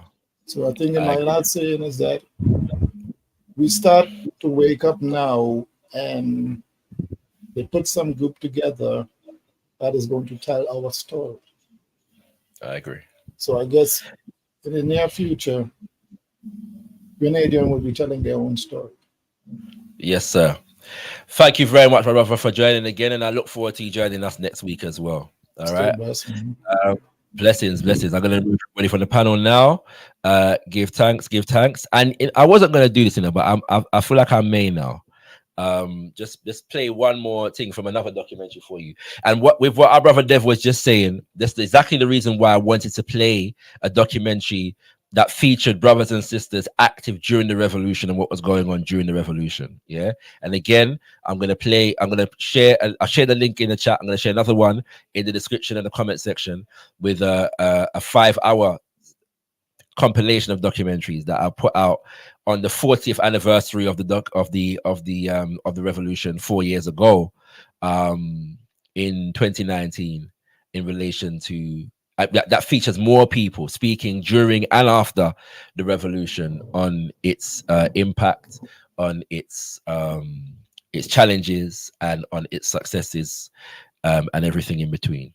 Okay, I will leave you all to decide whether our good brother Coffee actually engaged in a refutation of the points that I raised in terms of the successes of the Grenada Revolution.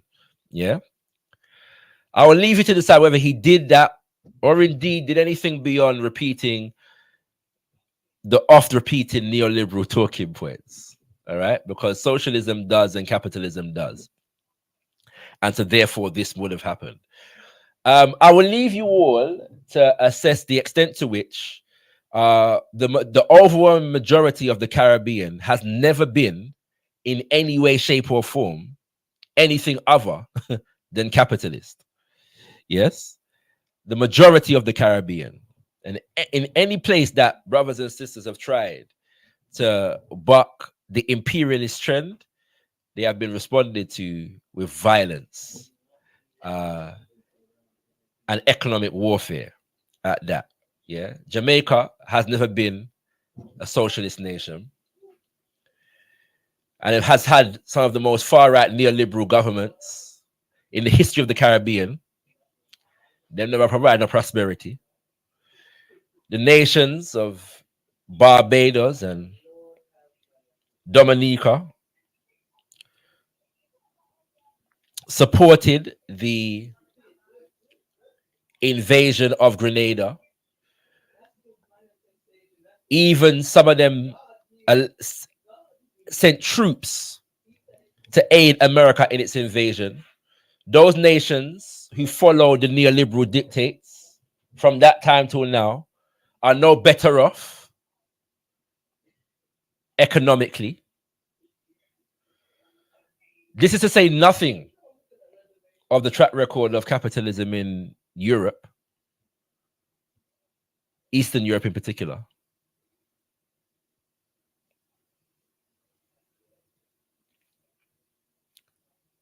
I will leave you to decide whether the idea that Reagan gave Cuba an out for Cuba's failure, so to speak. Yeah, that's another subject for another time. All right. So that you can blame the lack of economic development in Cuba to whatever extent that is true on the embargo. Yeah. So the embargo is not a crime. Yeah. You know, an unprincipled position to have. It's just a scapegoat so that Cuba can blame its lack of economic development on an embargo that has existed on Cuba for the better part of half a century. This obviously has no impact upon the development of Cuba's nation. Okay. But beyond that, I'll leave you to decide whether Reagan, the patron saint of neoliberal politics, free market, free market, free market, should be engaged based upon the philosophy that he set for himself in anything like an embargo against any nation. Why is the free market fundamentalist engaging in the most reactionary, protectionist economic policies in the region? I'll leave you to decide why. The advocates of free market fundamentalism never spend more time analyzing what shoulda, coulda, may have happened if Grenada was not invaded by America and whether or not it would have failed, more than they analyze why their patron saint imposes economic policies that are against his economic philosophy and the economic philosophy that they say they uphold. Why are they on gotkushTV fighting down phantom socialism than real world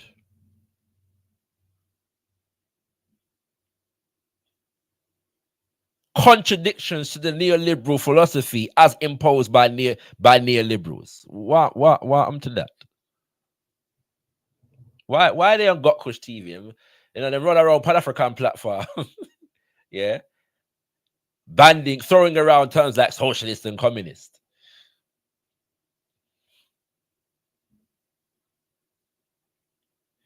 But them now run around the IMF and the World Bank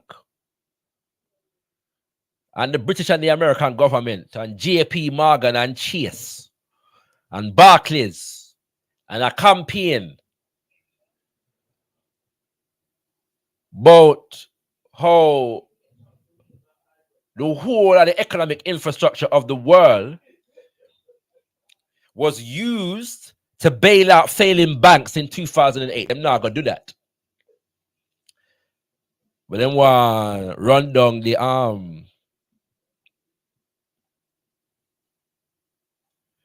the Pan-Africanist, who is a Garveyite, because I love and appreciate the Grenada Revolution in the same way that the Grenada Revolution, which was socialist, loved and appreciated Marcus Mosiah Garvey.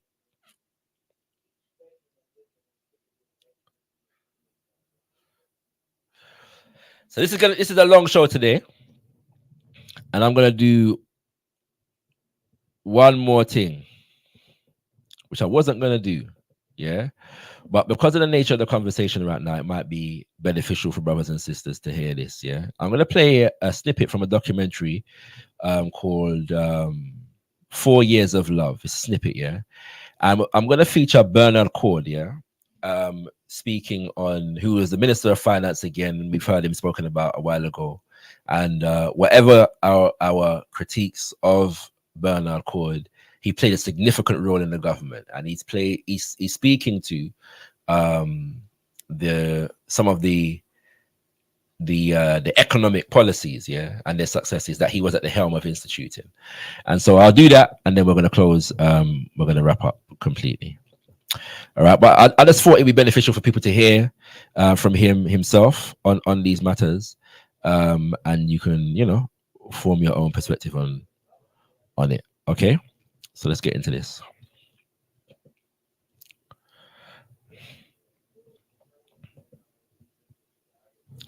You're getting overtime, kings and queens. You're getting overtime today, you know. Why you know that? Yeah, and then yeah. Stay tuned, because we're gonna hear Maurice Bishop as well speak, yeah. Can't we have to hear Maurice Bishop speak today? Look a piece more. Oh man. Why technology sometimes, you know. Let me close this.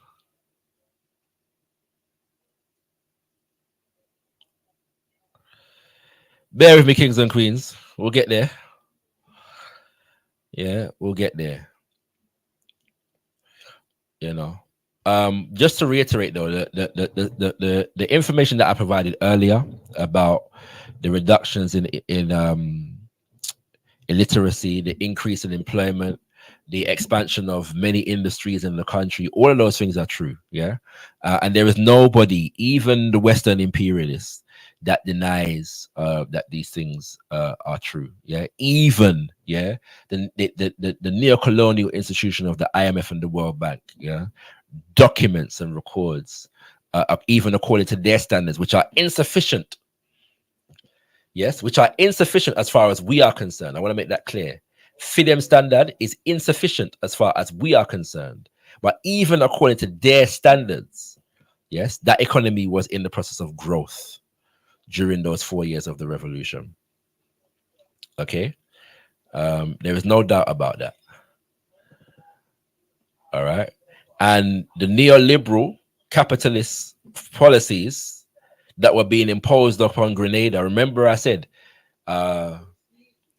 Pinochet, yes, through which America and its economists were instituting their early hyper-capitalist, free market fundamentalist neoliberal policies, was an ally of Eric Gary in Grenada. Pinochet funded and trained a paramilitary force in Grenada designed to maintain Eric Gary in power. By the way, this is Brian Meeks. That was Brian Meeks who Coffee mentioned a while ago. That's Brian Meeks. Yeah. All right. And so what would have happened? Yes, what would have happened is that the policies that Eric Gary was at the center of developing and fronting, which resulted in nearly 50% unemployment in the nation, will have continued to manifest itself. But listen in. The global capitalist economy, in fact, had gone into a downturn, and as Bishop used to say, when the U.S. Okay, that's what it is. So whenever I try to, all right, point taken. Lesson learned. Let me just do it this way.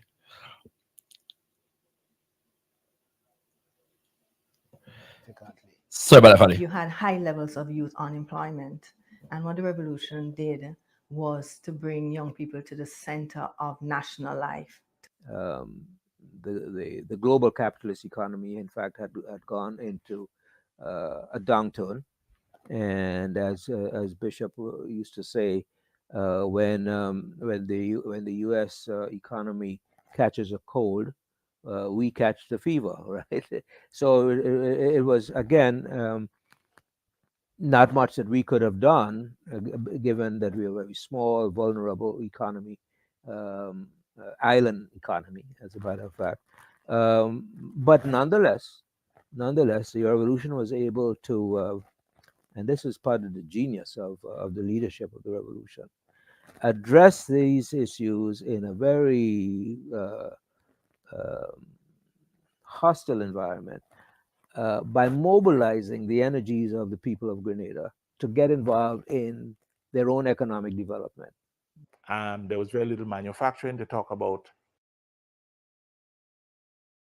All right, so this is Bernard Cord, Minister of Finance, yeah, and the person who was central and responsible for orchestrating a lot of and implementing a lot of the economic policies, although he will tell you not alone. Yeah, there were many people that are involved in this, and even for the IMF and the World Bank, he himself did not write the documents. Yeah, there were other members in his department that wrote those documents, and he was just one of the main organizers of it. Again, as you've heard, there are a lot of controversies around Bernard Cord. Some for understandable reasons, yeah, but for now, just listen, and we'll get into those reasons next week. But just take in what he has to say about, you know, a lot of what was taking place in Grenada at the time and how they were able to free up some of that potential. Some of it is quite orthodox and some of it is pretty unorthodox, yeah, but bear this in mind. Yeah, there was virtually no agro industries. Things were really quite backward at every front. But in spite of that, right, the Grenada Revolution was able to achieve a remarkable growth in GDP, gross domestic product, in economic output, averaging something like 5% per year for at least 3 out of the 4 years of the revolution. I have to give some credit to Bernard Cord, who was a Minister of Finance at the time, for helping to guide that process. And so we were really in real trouble. There was a deficit every year in the budget. You know, you're spending more than you're collecting, and all sorts of problems. So ironically, because of all of that, on March 13th itself, 79, there was a team of the IMF staying at the Holiday Inn, literally on the day. And I bumped into them at one stage, you know. And the chief of the delegation then was a guy called Sam Stevens, a Jamaican, working for the IMF, a senior man in the IMF. So it's just great irony. And so my first meeting with the IMF was literally on March 13th, 79. The fact is, we realized very early on that we had to be very careful with the spending of money. And we had to spend more of our money on the capital side, not the recurrent side of the budget. This is very important. If you spend all your money paying civil servants to push paper on a desk to carry their Congress. So let's bear in mind what he's saying here, yeah. They had to spend money on the capital side of the economy rather than the recurring side, yeah. And what he's talking about there is a lot of the time, especially in so when the IMF and the World Bank often give loans in structural adjustment programs, you're spending money on maintaining what is called the civil service. So you're not spending money on anything that necessarily develops the nation. You're spending money on administration, yes, more than anything else. Okay, and so I'm playing this so that people understand what was actually happening on the ground beyond, like, you know, what we was hearing before in terms of this generic talking points without any specifics. Yeah, bear this in mind. conks and this and that and the other, you end up with a bloated civil service. You're spending a lot of money, but you're not getting roads built. You're not getting factories built. You're not getting anything done. So what we moved as quickly as we could to what we call a zero-sum budget. Each ministry, the top people in each ministry, had to come to the Ministry of Finance and justify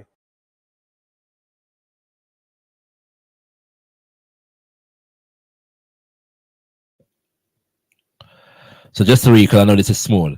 Zero-based budgeting is a method of budgeting in which all expenses must be justified and approved for each new period. Developed by Peter Purr in the 1970s, zero-based budgeting starts from a zero base at the beginning of every budget period, analyzing needs and costs of every function within an organization and allocating funds accordingly, regardless of how much money has previously been budgeted to any given line item. All right, I'm not going to give any analysis on that, just reading it for the sake of sight. What they wanted to spend for the next year. So you come to the budget, if you're in charge of a ministry, you come to the ministry with a budget of zero. You have nothing. Until then, the budget was always what we got last year plus add 5 or 10%. That was the attitude up to date. Most governments in the world, last year plus so much. That's how they bargain. So we said, no, not last year. You start this year with zero. No, you justify every position, every clerk, every accountant, every technical person, every typist, everybody you need. No, there were no computers in those days, remember, it was typists. So you have to justify and you justify it in the context of what is the mission of your department or your ministry? What are your goals? What are your programs? What are your projects? What do you need to fulfill them in personnel, in supplies, etc.? You come with the specifics, and that will determine your budget. So your budget might only be half of last year's budget, or it might be 20% more, but it's determined starting from zero. So we did that, and what we discovered is, for example, just one example, one ministry had 6 accounting clerks, but 3 is all they needed to do all the work of the ministry. So I say, all right, that means we have 3. We can send 1 for the Eastern Main Road project, so that we're not sending we didn't send 1 person home. We did not send 1 supporter of Gary home. No civil servant lost their jobs. We simply transferred people, as many as were practical, from the recurrent budget, the budget of money just spinning around, not producing new wealth, no value added. You're just keeping the machinery of government going. We transferred as many of them to the capital side. So when you are now the accounting clerk for building a new highway, Eastern Main Road Phase 1, or you're one of the accounting clerks on the international airport you're building from scratch, and things like that. Or you attach the agro. So in short, what he's saying here is that what they did is reallocate staff to areas whereby they were just dealing with general government administration to areas where they were actually playing an economic role in the development of the country. This is the essential point that he's making here, and investing in the capital development of the nation. This is basically what he's saying here. All right. Agro industries plant, which we set up from scratch, to take the mangoes, the millions of mangoes that just fell on the ground and rotted before, and the tamarinds that fell and rotted, and all the fruits and so on. We now turn them into juices and nectars and jams and jellies and so on. You need an accounting clerk for that. And that's directly linked to production. So they're on the capital side of the budget now. So instead of sending people home and say, oh, like the IMF would say, you have too many people, lay them off. We say, no. We move them to direct production. And out of just recurrent expenditure, we take only those that are really absolutely needed for the functioning of the administration of government, the recurrent side, we leave them there. But all the excess people there, we move them to the capital side of the budget, so nobody goes home. Nobody becomes unemployed. But at the same time, we now increase production from the same amount of money. Because the same salary they're getting over here, they're now getting over there. But this time they're producing something. And that is one of the ways in which we were able to make the dollar stretch, get more done for less.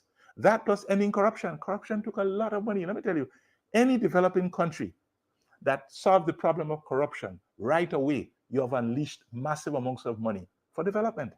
I think the IMF and World Bank estimate, for example, that in Jamaica, somewhere between 5 and 7% of GDP is corruption. Now, I'd wager in Jamaica is significantly more than that, yeah? But this is an essential point, all right? So corruption, basically government officials and other people in business or army or whatever, fleecing the money of the nation, yeah?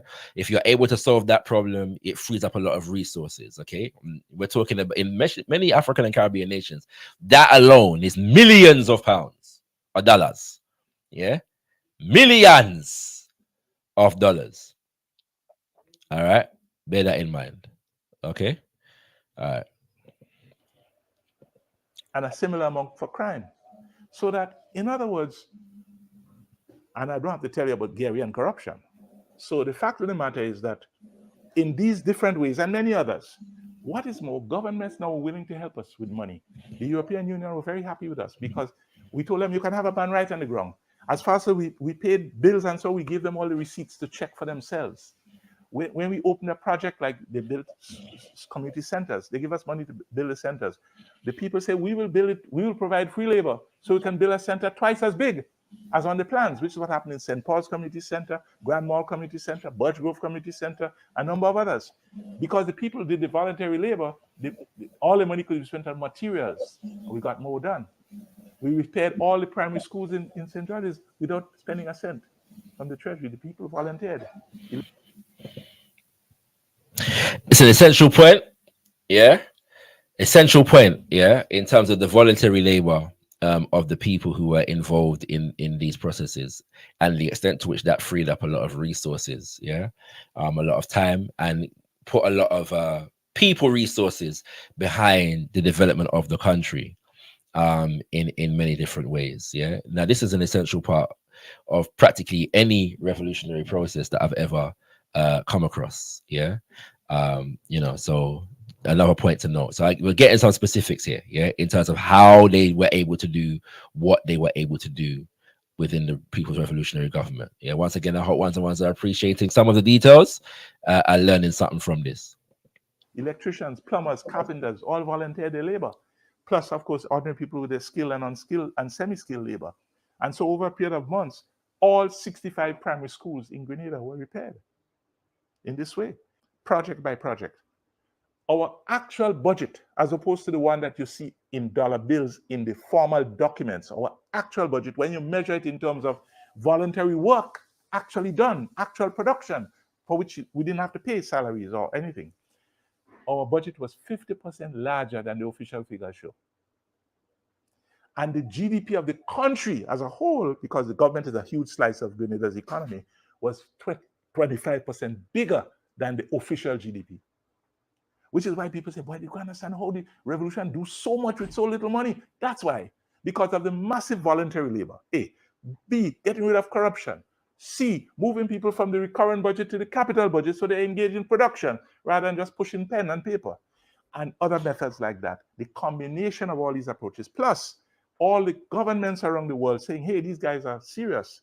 They're actually moving the country forward. It's worthwhile helping them with some loans and some grants, mostly grants.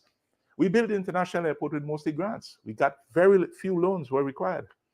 And that is because once you show that you're serious, you're getting things done, there's no corruption, voluntary labor of the people are involved, you can account for everything that is spent. When you have all that going for you, governments are prepared to chip in and help, which is what happened. So when you put these 5 or 6 different factors, that was the secret of our economic advancement.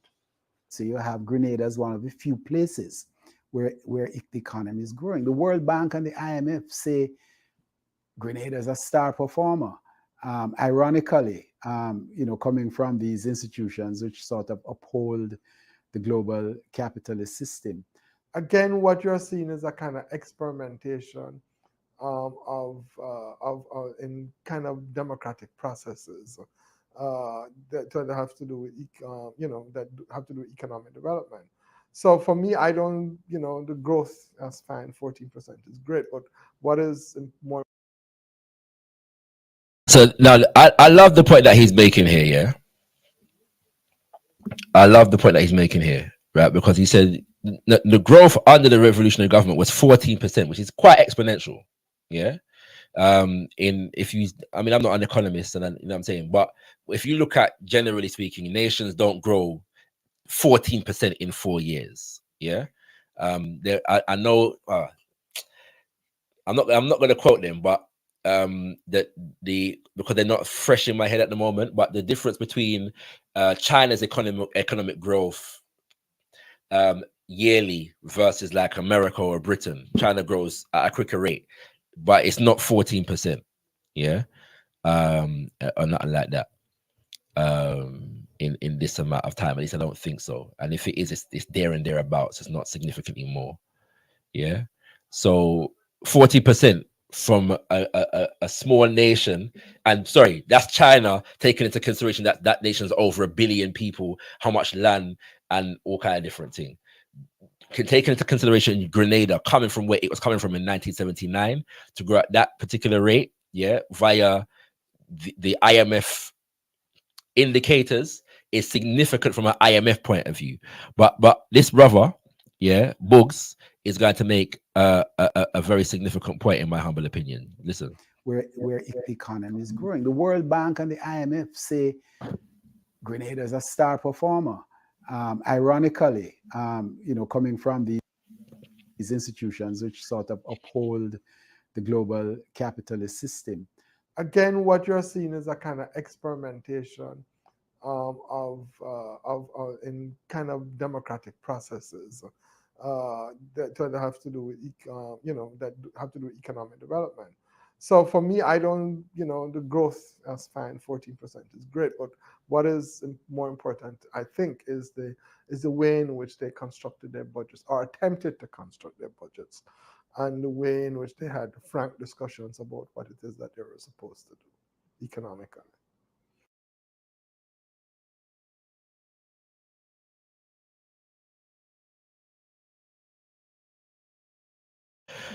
We're wrapping up, kings and queens, yeah. But Anthony Boog's last point there is the reason why I personally am inspired by the Grenada Revolution. It's the reason why I'm inspired by the Haiti Revolution. It's the reason why I'm inspired by Palmares in Brazil in the 1600s. Because as African people, in order to be liberated, requires us to have to be creative and innovative in terms of how we organize socially, politically, and economically. It requires us to have vision.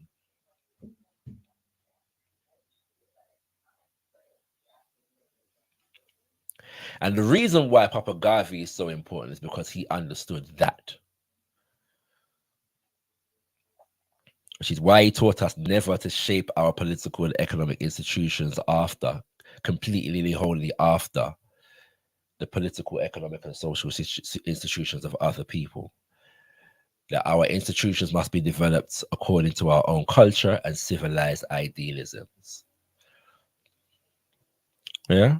Not say that there will never be any resemblances.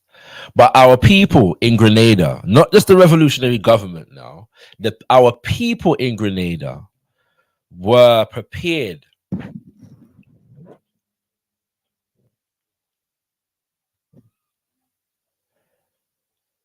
to be creative and even experimental with the systems that they were able to develop.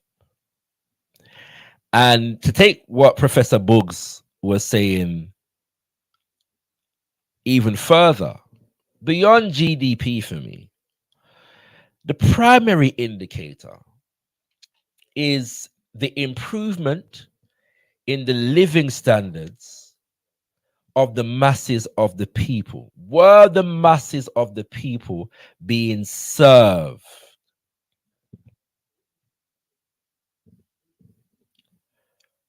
by what was taking place under the revolutionary government during this period of time?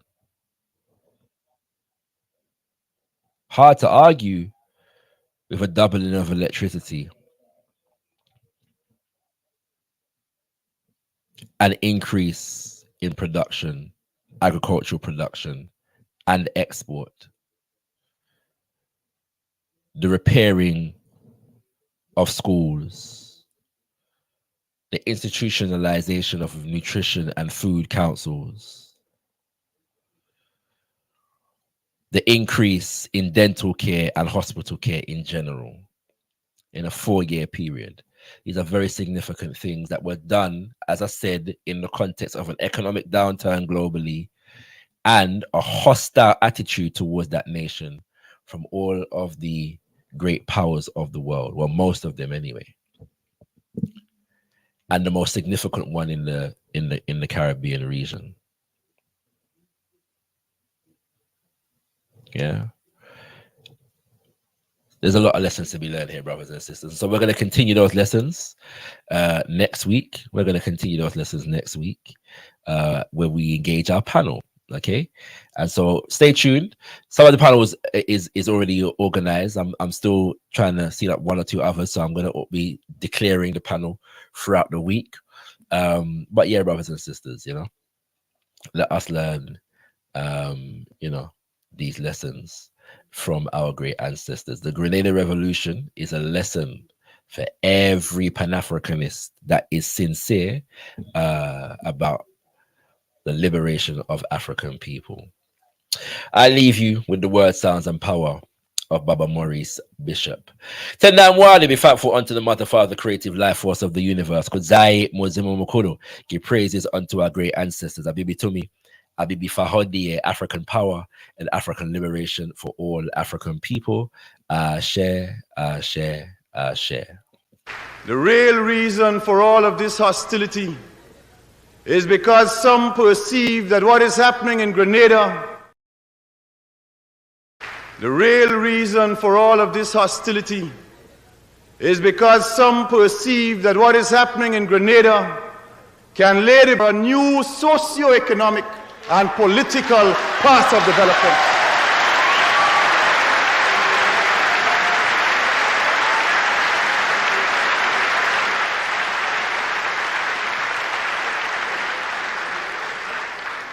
They give all kinds of reasons and excuses, some of them credible, some utter rubbish. There's an interesting one that we saw very recently in a secret report of the State Department. I want to tell you about that one, so you can reflect on that one. That secret report made this point, that Grenada is different to Cuba and Nicaragua, and the Grenada Revolution is in one sense even worse, I'm using their language, than the Cuban and Nicaraguan revolutions, because the people of Grenada and the leadership of Grenada speaks English and therefore can communicate directly to the people of the United States.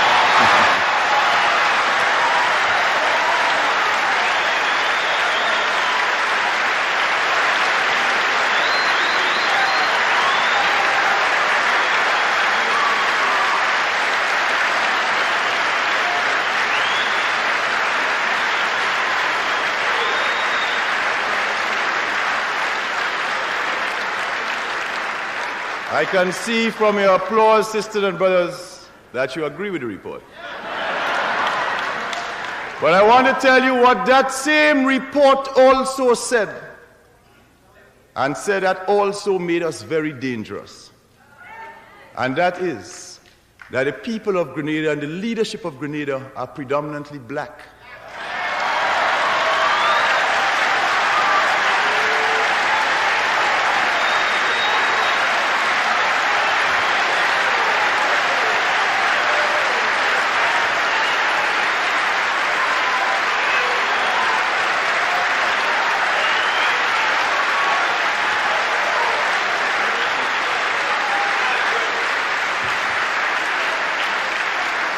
They said that 95% of our population is black, and they had a correct statistic. And if we have 95% of predominantly African origin in our country, then we can have a dangerous appeal to 30 million black people in the United States.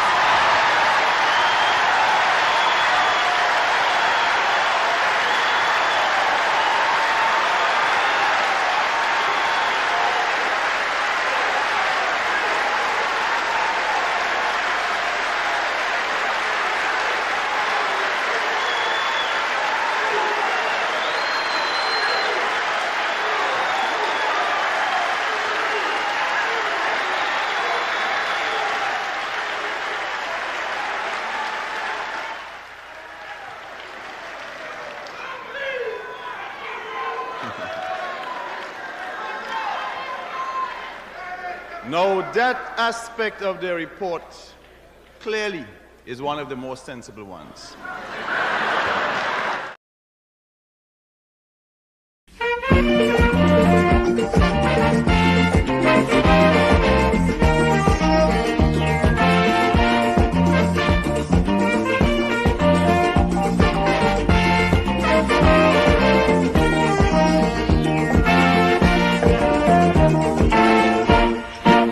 March 13 of 79, a most historic freedom time. The people of Grenada rose with dignity, rose up from oppression, rose up from iniquity and shame, from the darkness of desecration, shaking up paralysis of corruption, tyranny, violence and subjugation, to shine out before the Caribbean and strike terror into repressive regime, as scrupulous politicians are now trembling in their pants. Stand up, Grenada, stand up against Grenadian.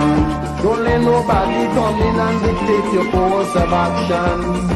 All of them who oppose your revolution are political bandits just like you in their own island. Fight for your rights, protect what you have. You fought a good fight. Protect what you have. Don't give in a single inch. Don't retreat, not even a pinch. Don't compromise your revolution. For those scandalous teaching oppressive political scams in the Caribbean. No way, never rise. No way.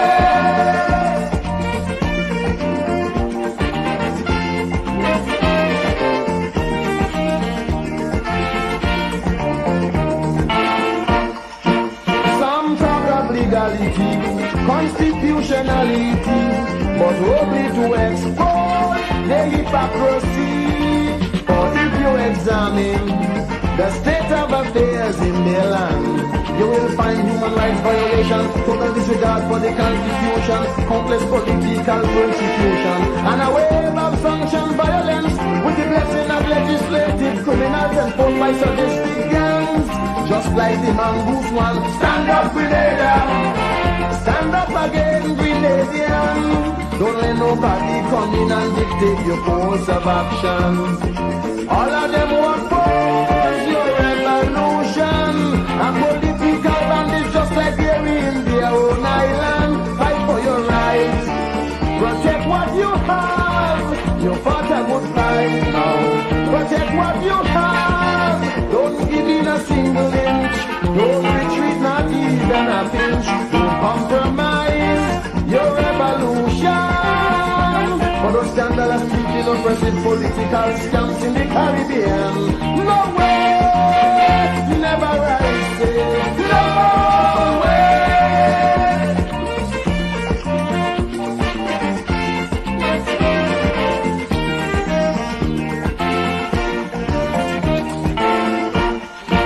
God bless you, Grenada. May your freedom be blessed with longevity and prosperous your economy. May He grant your leaders wisdom, endurance, and courage to go on. For your road will be long and rugged. Many other problems to be confronted. God against corruption being repeated. May that rude awakening that early dawn be an example to tyrant in other land. No power, no weaponry can extinguish a people's will to be free. Stand up, Grenada. Stand up again, Grenadian. Don't let nobody come in and dictate your course of action. All of them who oppose your revolution are political bandits just like they're in their own island. Fight for your rights, protect what you have. You fought a good fight. Protect what you have. Don't give in a single inch. Don't retreat, not even a pinch. Don't compromise your revolution. For those scandalous teaching oppressive political scams in the Caribbean. No way, never rise. No way.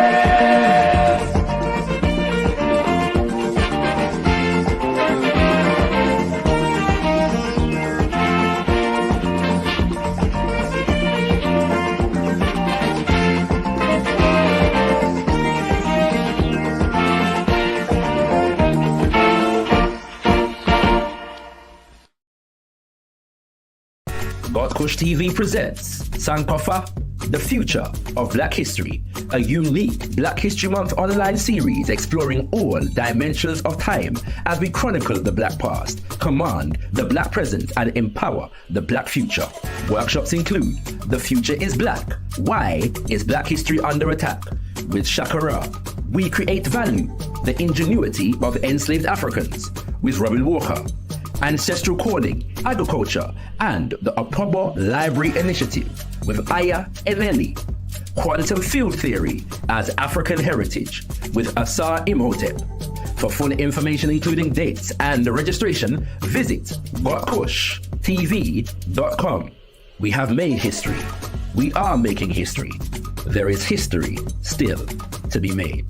Sankofa, The Future of Black History. A Black History Month series not to be missed.